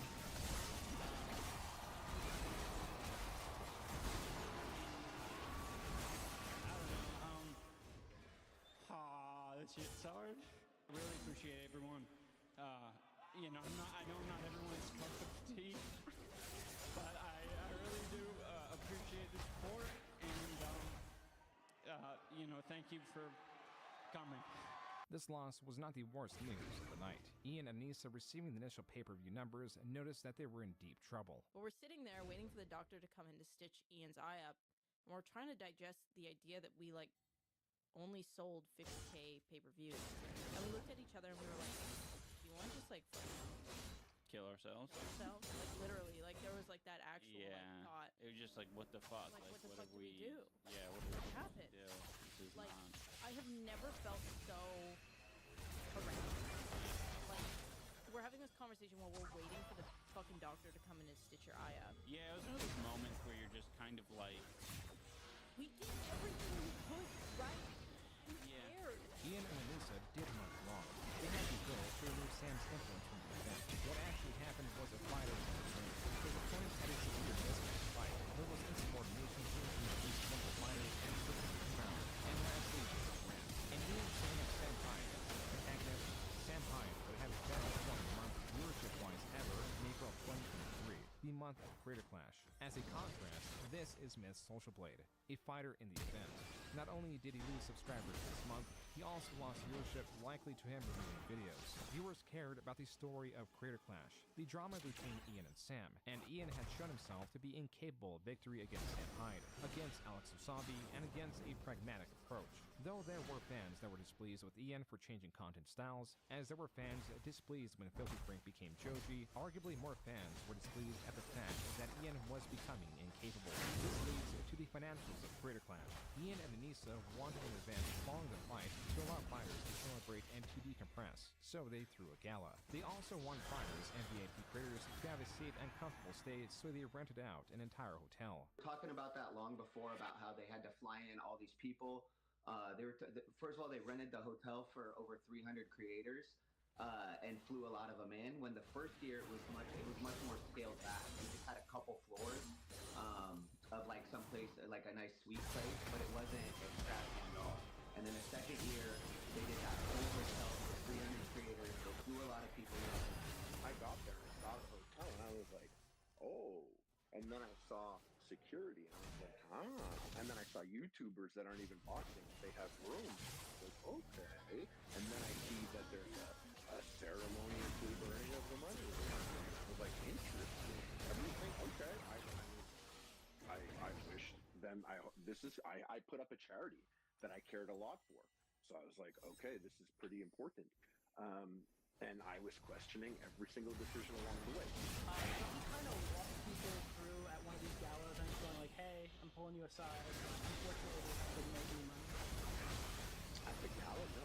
We had no idea. It was fresh. It was brand new. It was like, the accounting, I'm assuming, wasn't done at that point.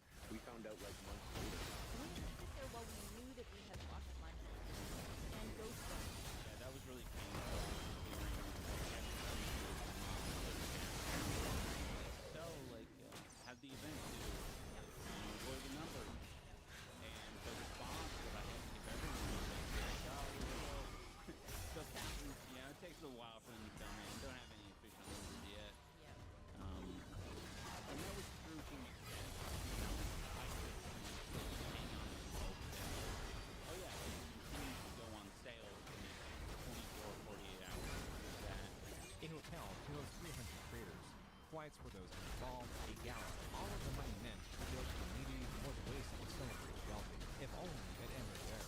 Hassan and all those other people was going to translate to more buys, pay-per-view buys. They didn't even promote. They didn't even care. No, it made no sense to me. I'm like, people don't watch fights because Denzel Washington's in the crowd. They're not Right. like, Denzel Washington's there. I need to watch the fight. Right. Like, it makes no sense. Hassan Piker and his entourage did fly out to Florida for the event. Anissa has stated she is a massive fan of him and his group, and Sam Hyde hates them all. This could be a possibility, if not the reason, Ian had pushed back so aggressively against Sam this year. As Ian would state that Froggy, and to that extent Sam Hyde, were not matching the quote-unquote vibe of the event. A lot of decisions before the first event, they like spoke with us about, because I know boxing. I've been around boxing my entire life. So I'm like, oh, I could help them with all these other things. And then for the second event, I felt like they wanted to make it much more like their own version of a TwitchCon, their own version of a VidCon. That's what he said, yeah. He was really mad the first year that like, because she would always talk about a certain group of people. It was like somebody named Pokimane and all these other people. And she would always talk about how she wants like them to be there and she wants to be a part of their group. Many of these details would take years to come out. For now, Ian was recovering from the event and made an appearance on the H3 podcast. It was here that they revealed that the event had a massive pirating issue, alleging that several Discord servers had up to 30,000 people watching the event. They also spoke about someone reaching out to purchase Creator Clash and that Ian and Anissa had not made any money in the last 2 years. They did not take a cut for the first 2 Creator Clashes, but were encouraged to possibly take a cut if a third were to happen. Ian also wants something similar to what H3 has. I don't know. It's inspiring to, you know, to see you and the whole crew, you know, build such a nice community. I look forward to doing that for myself in the future. At the end of the episode, Ian teases at a content cop. On my main channel, I'm going to be addressing controversies, and I'm going to be putting out I'm going to be putting out a content cop. Yes! Let's fucking go, baby! Looking forward to. Oh yeah, people are saying it's the fabled content cop on age 3. Can I say something? That's when my fans fell before your fans did. My very first video I made on YouTube on the Star Killer channel was why Ian would never content cop you. And I was wearing iDubbbz merch with a Teddy Fresh hat. And so it's wild to be sitting here with both of you. And now here you are. Yep. That's pretty wild. Ian did not release a content cop, rather a video titled Addressing the Froggy Fresh Drama. In the intro of the video, Ian lies by stating the event was a success. Hello everyone, welcome back to another video. Brief update, I am healed from Creator Clash 2. It was a success. Alex Wasabi beat me up. Ian further in states he did not address the Froggy Fresh drama sooner because he did not want to jeopardize the success of the event. And that all has to do with Froggy Fresh. The reason I didn't address any of this sooner is because I was terrified of jeopardizing the success of the event, because there are a lot more people involved in this than just Anissa and I didn't want to fuck it up for them. These are people that I really care about, and I felt like it would be very selfish if I was like, I understand public perception right now, guys. I'm just gonna make a quick 10-minute video, and I'll squash all the rumors, I'll squash all the beef. I have no idea what public perception for this video is going to be. That's why I'm doing it now, right? As with Ian's decisions involving Froggy Fresh, this video too was poorly received. The top comment reads, quote, "At times like this, I'm so fucking glad Filthy Frank broke away and became a successful musician," unquote. George Miller said goodbye to his past in an artistic music video and through a separate video in the theme of the series. He gave his audience the chance to engage with a goodbye, but also art and entertainment as a vehicle for it. Ian, in this video about removing a beloved fighter from the charity event, decides this is the appropriate time to talk about his intent and former videos. I need to bring you guys up to speed on where I'm at as a person and as a content creator. My philosophy for a while was, well, people will figure it out through the videos I make. But the problem is, the videos I make, I mean, I sort of avoid speaking from the heart. I'm just gonna focus on a thing, on a piece of content. I think I have bad associations with sharing my life on the internet. I'm like, no, that shouldn't be my thing. Like, leave that up to the vloggers. But I think it's important to share where I'm at. So none of what I'm talking about in this Froggy Fresh video feels like I'm being hypocritical or, you know, I'm misleading you in any way. I think a lot of the content I've made has been irresponsible and misguided. And I think I've hurt a lot of people with the content I've made. You know, despite many people being entertained by it, you know, I'm not trying to take that away from you. And I think I've done a lot of bad. And, you know, at the bare minimum, I've just put a lot of negativity out there in the world. And I'm working on not doing that. But in this video, that's probably about all I can say on any of it. I don't want to detract from what the focus is. And the focus is kicking Froggy Fresh from the Creator Clash card. Ian then reveals the main reason Froggy was removed was for collaborating with Sam Hyde. The one indication I gave him was Sam Hyde, and I wasn't unclear about that. Anyone who's mentioning the fact that Harley trained with Sam Hyde for the year previous, that was before Sam was saying this about my wife. Ian then plays several clips of Sam crudely insulting Anissa. So yeah, now that this guy is on the daily insulting my wife, I think it's pretty fair to, you know, not want to associate with him in any way. Ian, earlier in the video, said he did not make a statement during Creator Clash because he did not want to poorly affect the event that involved others. Yet he also cites his personal feud with Sam Hyde as the core motivation for kicking Froggy from the event. Not at all how it could affect the finances and, to that extent, the charities. Despite Ian distancing himself from his past, citing being a damaging person, he was showing himself to be more selfish than he had ever been. The rest of Ian's video cycles through Froggy's comments about the event and its culture. Froggy calling Sam Hyde the most talented comedian alive, and Ian's reason for kicking Froggy, which is still centered around his personal feud. At the end of the video, Ian makes this request of Sam. This is my request. I would like you to not harass me or my wife or anyone that we're friends with. Also, harassment encompasses all the little loopholes, all right? You can't just then, like, refer to me as a goblin and be like, I didn't say his name. I wasn't talking about him. I was talking about a goblin. That's not acceptable. 15 days later, Ian would expand on changing as a person in a video titled, I Miss the Old iDubbbz. I've realized that I need to be crystal clear about what I believe, so there's no room for ambiguity. I am responsible for creating a lot of hurtful and damaging content on this channel, and I've also created a culture of apathy and, I don't know, a lot of cruelty as well. I was morally grandstanding and acting as if I am any better than any of these people that I was making content videos on, and I'm not. I'm a human. I'm a real human who makes mistakes, and, you know, I make a different set of mistakes than the people I was making videos on, but it doesn't matter. I don't think anyone deserves that level of cruelty or hate. Ian appears to misremember his content cops. While there were borderline pointless ones, like the one on how to bring it up, the effective ones existed to penetrate a barrier the most egotistical creators had set up. The ones that survived their shaming had to embrace the criticism and separate it from hateful viewers that only desired their failure. Tana was an example of success. Leafy was an example of failure. But Ian had not reflected on the outcome for some time. He then presses on about wanting to succeed based on his personality and his lack of confidence around it. Ian also gives a blanket apology and a direct apology to Tana Mojo. I'm not confident in my ability to entertain, and I think if I had to rely on my personality to entertain people, that I wouldn't have any amount of success.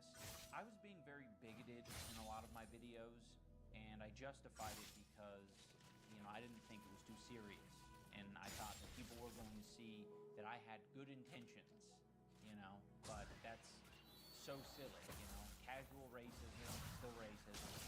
Casual bigotry is still bigotry. I'm sorry to everyone that I made content cop videos on. I still don't like the majority of you, and that's fine, but I can recognize that you did not deserve the hate and harassment that I sent your way. Outside of his videos, Ian often did tweet racial slurs or threats of assault if only for the sake of being offensive. He is delisting all of his content cops, only allowing them to be accessed through user re-uploads or from this Google Doc he set up. Ian also states that any revenue from this apology video will be donated. Halfway through the video, Ian gets to the other part that changed him, the part that exists outside of Nisa receiving harassment. Now I want to talk about events and situations that have happened over the past 5 years of my life that have led me to the place I'm at now. One year I was at a convention and a bunch of fans were, you know, wanting pictures, and this particular fan came up to me and said, I know you probably don't like transgender people, but can I, you know, get a picture? That smacked me in the face. I was like, oh, holy shit. Why would you do that? But I mean, it was fairly obvious. I was being cruel, hateful, bigoted, and being very uncaring about people's feelings. That is a very fair assessment to make. Ian, later in the video, addresses his controversial clip from the Anthony Padilla podcast. And it's me calling my fans antisocial and basement dwellers, and I was like, I didn't like, you know, interacting with my fans. I just want to be clear, like, that was my realization. It was my realization upon, you know, meeting more and more fans that I was like, oh shit, you guys are struggling.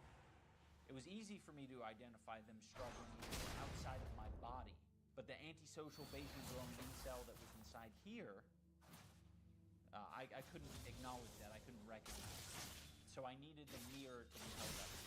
I think only in these past couple of years have I gained the ability of empathy, and I'm very ashamed to admit that. It sounds really pathetic to say at the age of 32 I've acquired empathy, but I have, and I've realized it because I just, like, can't help myself but like feel for other people's pain and suffering now. Ian then makes a massive mistake. And I just want you guys to know that you can unlock ability empathy if you experience more life. It might take you getting hurt a little bit, but it's worth it. It is so worth it. In his arrogance, he professes that his audience can too learn empathy, as if his audience at large was devoid of it. There is a glaring issue here that Ian has failed to consider. He changed not based on the common man, but because of the parasocial. The fans that lack the ability to interpret or have innate curiosity. He changed because socially inept antisocial fans came up to him and acted in a inarguably antisocial fashion by spouting racial slurs in a public setting. He also changed because a possibly parasocial fan, as there are many at conventions, believed Ian to be an innately hateful person.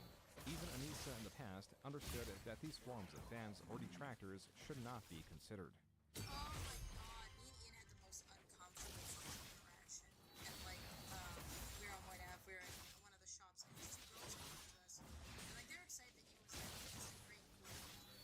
But like, one of them was like, just like looked at Ian, she's like, I fucking hate that suntan. And Ian's like, holy shit. Like, cause it's like, what the fuck? And it was like, we didn't know how to respond. Like, Ian's like, yeah. It's like, yeah, I mean,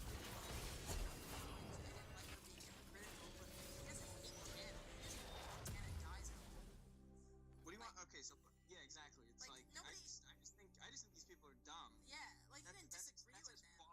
Yeah.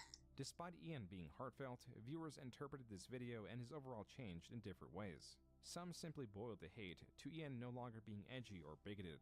Others gave a breakdown of his history and how Ian is not disliked for a single event, but for a compounding list of transgressions. What remained true was Ian was more hated than he had ever been, as would continue to be the case. Some of the top comments on Ian's video point to his decline being based on his inability to be funny rather than offensive. Quote, "You weren't funny because you were offensive. You are just a funny dude. You can be the self-aware you and still be funny. I don't miss the cruelty. I just miss the effortless humor. I miss when you can make opening a box entertaining for 9 minutes straight. The content doesn't need to be apathetic and cruel. What I miss most is the ridiculous and shocking nature of them." Unquote. The following day, H3 streamed and spoke to Ian, moving on to whatever his new form is.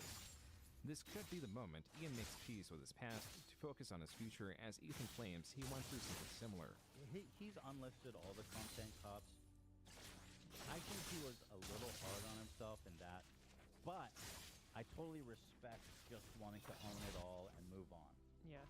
Like, he's just full out, palms open, I'm not hedging my bets, I'm not making any excuses, it's just all down. I watched it on him for so long. When you come to on the other end, you know who you are, and your fans know who you are, and now I've never been more honest. I've never been more authentic. And the fans that watch, they like me for who I am, who I really am. And I can say what the fuck I mean always. And I don't have to do what like Charlie and Bill is doing, where I don't have to like say it all the way. You have to cater to some people, so you gotta worry about how you phrase yourself. 100%, exactly. Charlie also spoke about Ian's video, speaking more to Ian's strategy of change, and that Ian was accepting the worst of his perceived crimes, as if he was always meaning to be racist. I'm sorry to immediately come in here with the Phoenix Wright objection, but I completely disagree with the sentiment that it's weak or passive to change your content and expect people to see that as a reflection of yourself. That's pretty much the optimal way of handling any kind of situation in which you're not comfortable with either your audience or the content you've been making. Like, changing the content over time, you're changing the audience over time as well, obviously, right? It's still, I think, a little ridiculous to make it seem like it was this big of a deal that it warranted a whole apology video in which he makes it seem like he'll never truly find forgiveness and he'll never forgive himself for it, for saying the slurs in the videos and making the content he did. Because again, like, he's talking about it like he's a fucking reformed racist, like he was actually a racist and now he's not, when I don't think that was the case. Charlie's video was poorly received. Quote, "Being, quote-unquote, ironically racist can and will attract genuine racists." making a 21-minute video about how his 10-minute apology was blunt, unnecessary, and irony. This is so tone deaf, and I hate that you can't see one and accept that he was wrong. Unquote. On Charlie's Reddit, users echoed these sentiments. Quote, I was like 15 when Content Cop was popping, and it had a direct effect on me and my friend crew.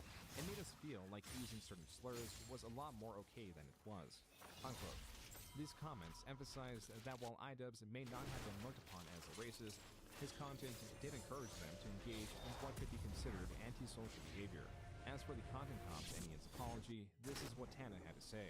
I'm not talking about anything in regards to the things he said, but I'm more so just talking about like his actions to me, like, you know, him showing up to my show, him kind of putting me on blast, him inevitably making me kind of canceled and lose subscribers and have to apologize and all that type of stuff. I kind of think I like deserved that, and maybe that's like dark, like to say, but like I don't feel like I'm owed an apology, and maybe that's because I've accepted it so much that like people always ask me, you could go back in time and make that never happen, like would you? And I always say no. I think I would be a completely different person if I didn't have that. I think it like I was on track to just be so on my high horse and like egotistical and like nothing could go wrong, that something going wrong gave me such a dose of reality that like this might not last forever. Like, yeah, you need to be held accountable for actions. There was conversation about Ian's video for quite some time. In the meantime, Ian opted to stream, but would not find much success. Keemstar in a tweet compared Ian's viewership to his former rival Ricegum, who outnumbered his viewership by nearly 20 times. And though Ian had made amends with the past, it was now the present that was haunting him, as demonstrated by this video uploaded in July. Hello everyone, I have some bad news to share with you. I really don't want to share it. I feel terrible. This year has been a rough one, but this is the path that I chose, so I think it's best to be transparent. For Creator Clash 2, you know, despite it being a fun event, despite good fights and a lot of creators sacrificing a lot of time, money, and energy, we lost $250,000 in the event. Ian then explains why he thought this event would do well. He thinks it was because he brought on more fighters, invited influencers, and because people were aware of the first Creator Clash, then they would be seeking out information on the second one. The top comment on this video reads, quote, I felt as if I didn't even really hear about Creator Clash 2 until it nearly had begun. Meanwhile, for the first one, there was a lot more hype generated and advertising done. Unquote. Ian did release several videos promoting Creator Clash 1. These three alone had up to 500 views. Then, these are videos where Ian promoted Creator Clash 2. Together, they don't even make up 2 million. The marketing was certainly an issue, as creators were not contracted to promote it. This could also be a reason why an event that ostensibly doubled in size failed so terribly that it only got 50,000 pay-per-view purchases. That is half of the first Creator Clash. Ian also claims pirating was a large issue. We didn't have any anti-piracy measures. We weren't prepared to deal with what ended up happening. Amongst the 800 pirated streaming sites, there were between 1.3 and 3 million viewers. Ian then moves on to expenses. He lists the larger arena, a larger broadcasting team, the entire hotel he rented out, and the gala. We also had events the day before the fight and the day after the fight, so that fighters and friends and family could come together and process their trauma. Yeah, some of these things that might seem extraneous, in my opinion, were entirely necessary, and I wouldn't change it for the world. I mean, as evidenced by the pay-per-view streams, it wouldn't have made a difference. The creators at this event did not know the disaster they participated in until much later. Ian would end up eating the $250,000 loss, and to fundraise directly to charity, he would upload the full Creator Clash 2 stream, which ended up performing poorly compared to his other videos. And separately, Ian would do a 24-hour live stream to raise money. The live stream, as per the green number on screen, ended up raising a total of $141,000. That is also where this clip comes from. Millennials and their IDS, I swear. Back. And fucking insane.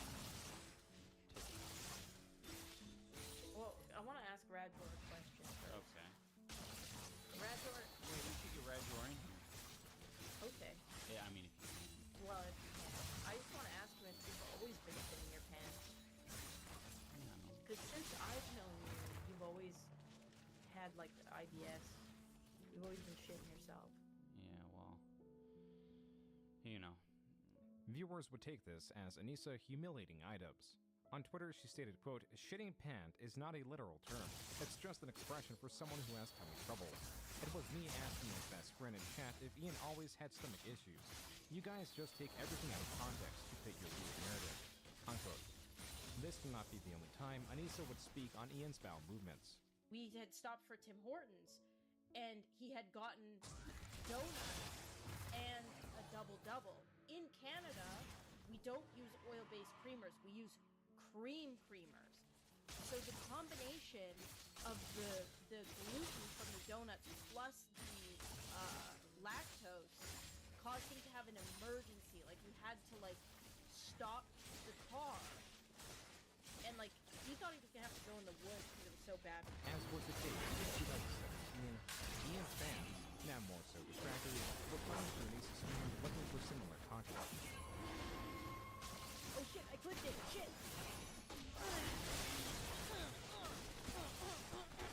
That's what you get for clicking. A barrage. Anissa could be seen on Twitter arguing with other creators. Eventually, she expressed her desire to delete her Twitter. Instead, she deleted that tweet. Anissa, in focusing on addressing her detractors, was making sure those people would continue to be in her audience. As for Ian, it was late 2023 that something definitively had changed. Today we're going to be ranking and reviewing these cheeses using the spectrum. The generational spectrum. When I watched it, when you were done editing it, I was like, oh, holy shit, you figured it out. Because I couldn't say anything to you about the energy change that you had decided to kind of like, I don't even think it was subconscious, I think.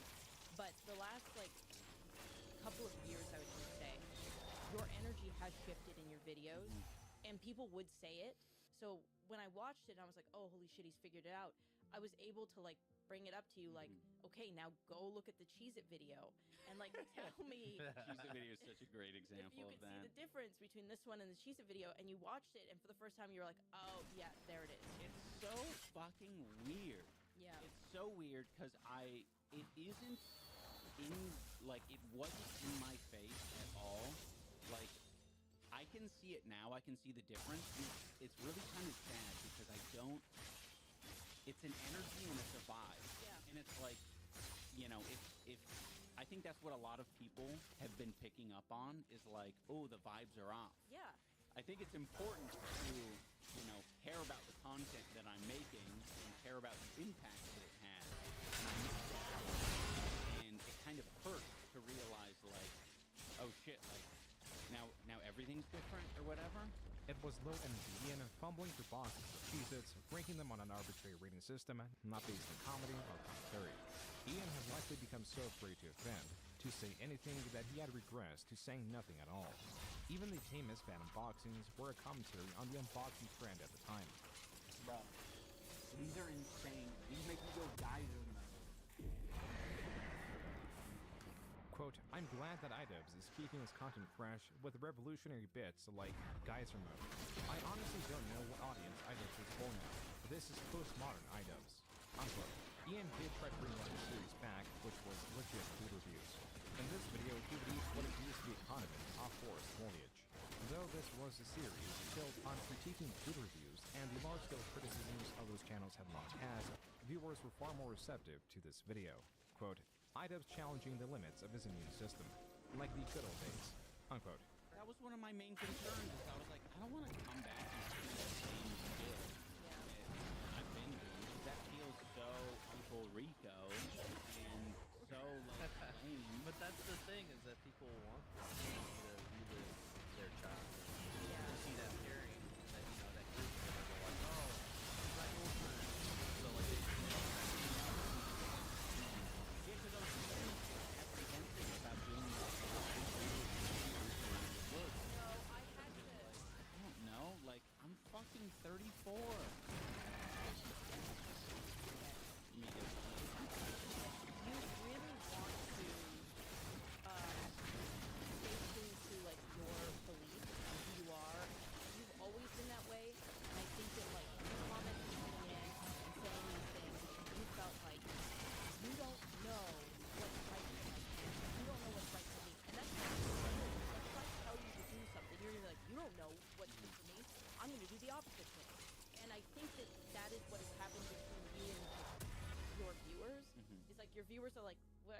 stop doing this, and then it's almost like you're like, I'm gonna do more of this. Ian is still stubborn. There are detractors for certain, but there are also viewers that want him to succeed. There is this dichotomy in claiming that he is empathetic and has elected to understand people, yet when others reach out, he builds barrier upon barrier to not internalize what they are saying.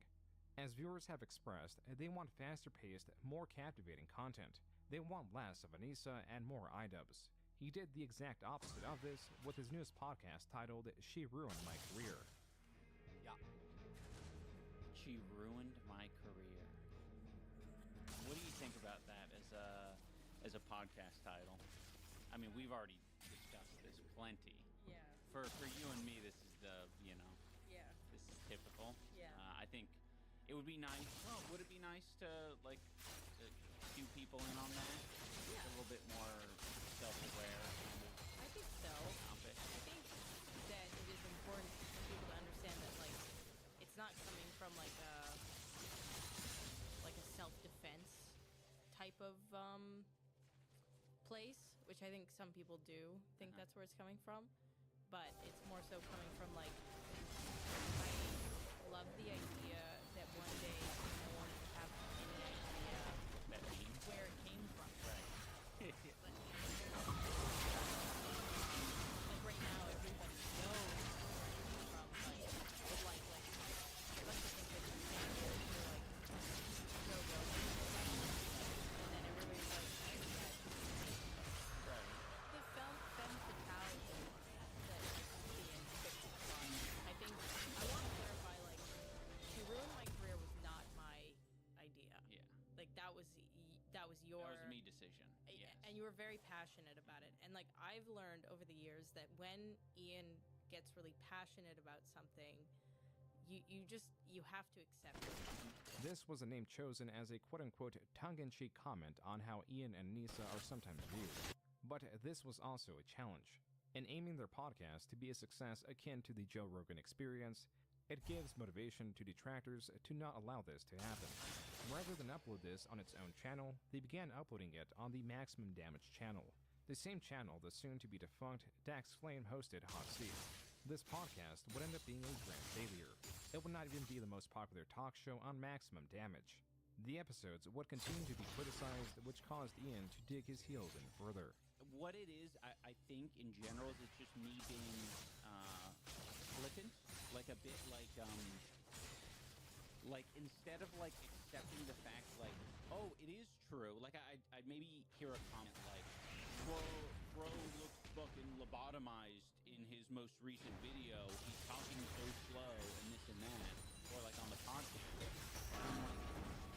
I would be flippant. I would be like, well, you don't know what you're talking about. I literally, like, all these videos you've been watching, like bad unboxings and things, like, I cut that shit up to a disgusting degree, and it makes me appear very quick, and it makes things like, it just makes the whole thing a lot more, like, captivating, like, you can't look away.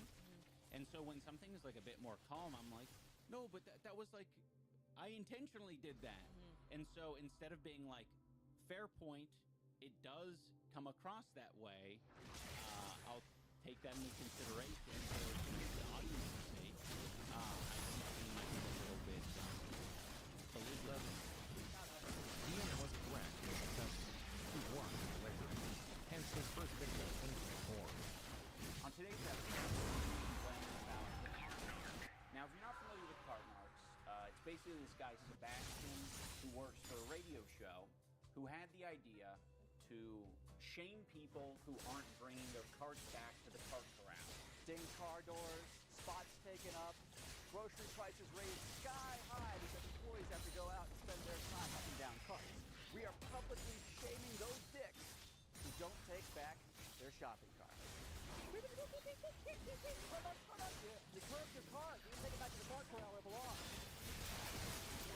Ian was making a video on the channel Card Narcs, a public shaming of those who do not adhere to a simple social norm. This, at its core, is a very simple yet effective shaming. The Card Narc makes a simple request that customers put their cart back. And rather than use a shame, some customers become belligerent and make the situation far worse and more entertaining for the Card Narc viewers. Ian does point out that the Card Narc himself can be sued and will continue to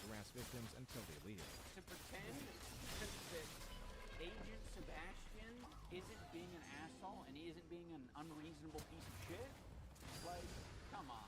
So you're harassing people? No, polite ask. It was not a harass. Polite ask. We're sweet and loving about it. Like being lazy bones in a couple other ways.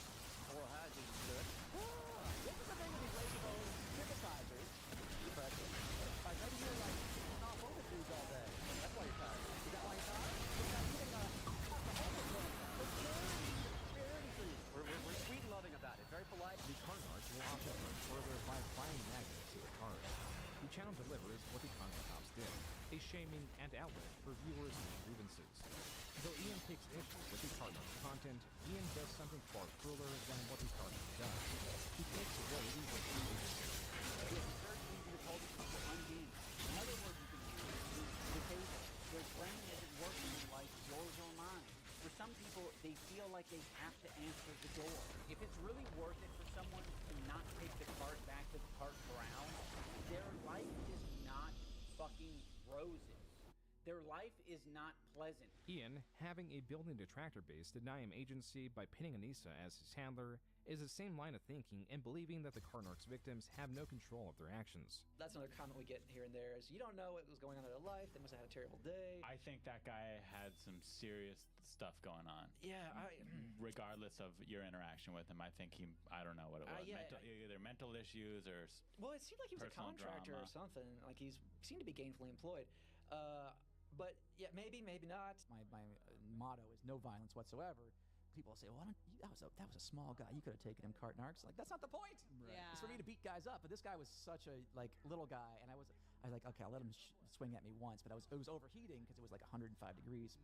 That sort of like flippant behavior makes me want to it makes me want to be violent. It makes me want to be very violent. Ian has not changed. He has not developed empathy as he has toted. Like in his content cops, Ian makes all the considerations for the would-be victim, yet completely fails to consider who the card narc could be outside of his channel or podcast. He is cherry-picking moments to favor his perspective as he had always done. I know because I've made the same videos and I feel, not the exact same videos, but I understand essentially picking out the right thing to target so that people don't have sympathy for the victim or the victim. You know how to provoke someone to have behavior in front of the camera that will cause a reaction with the audience. It's essentially a sweet spot where it's like,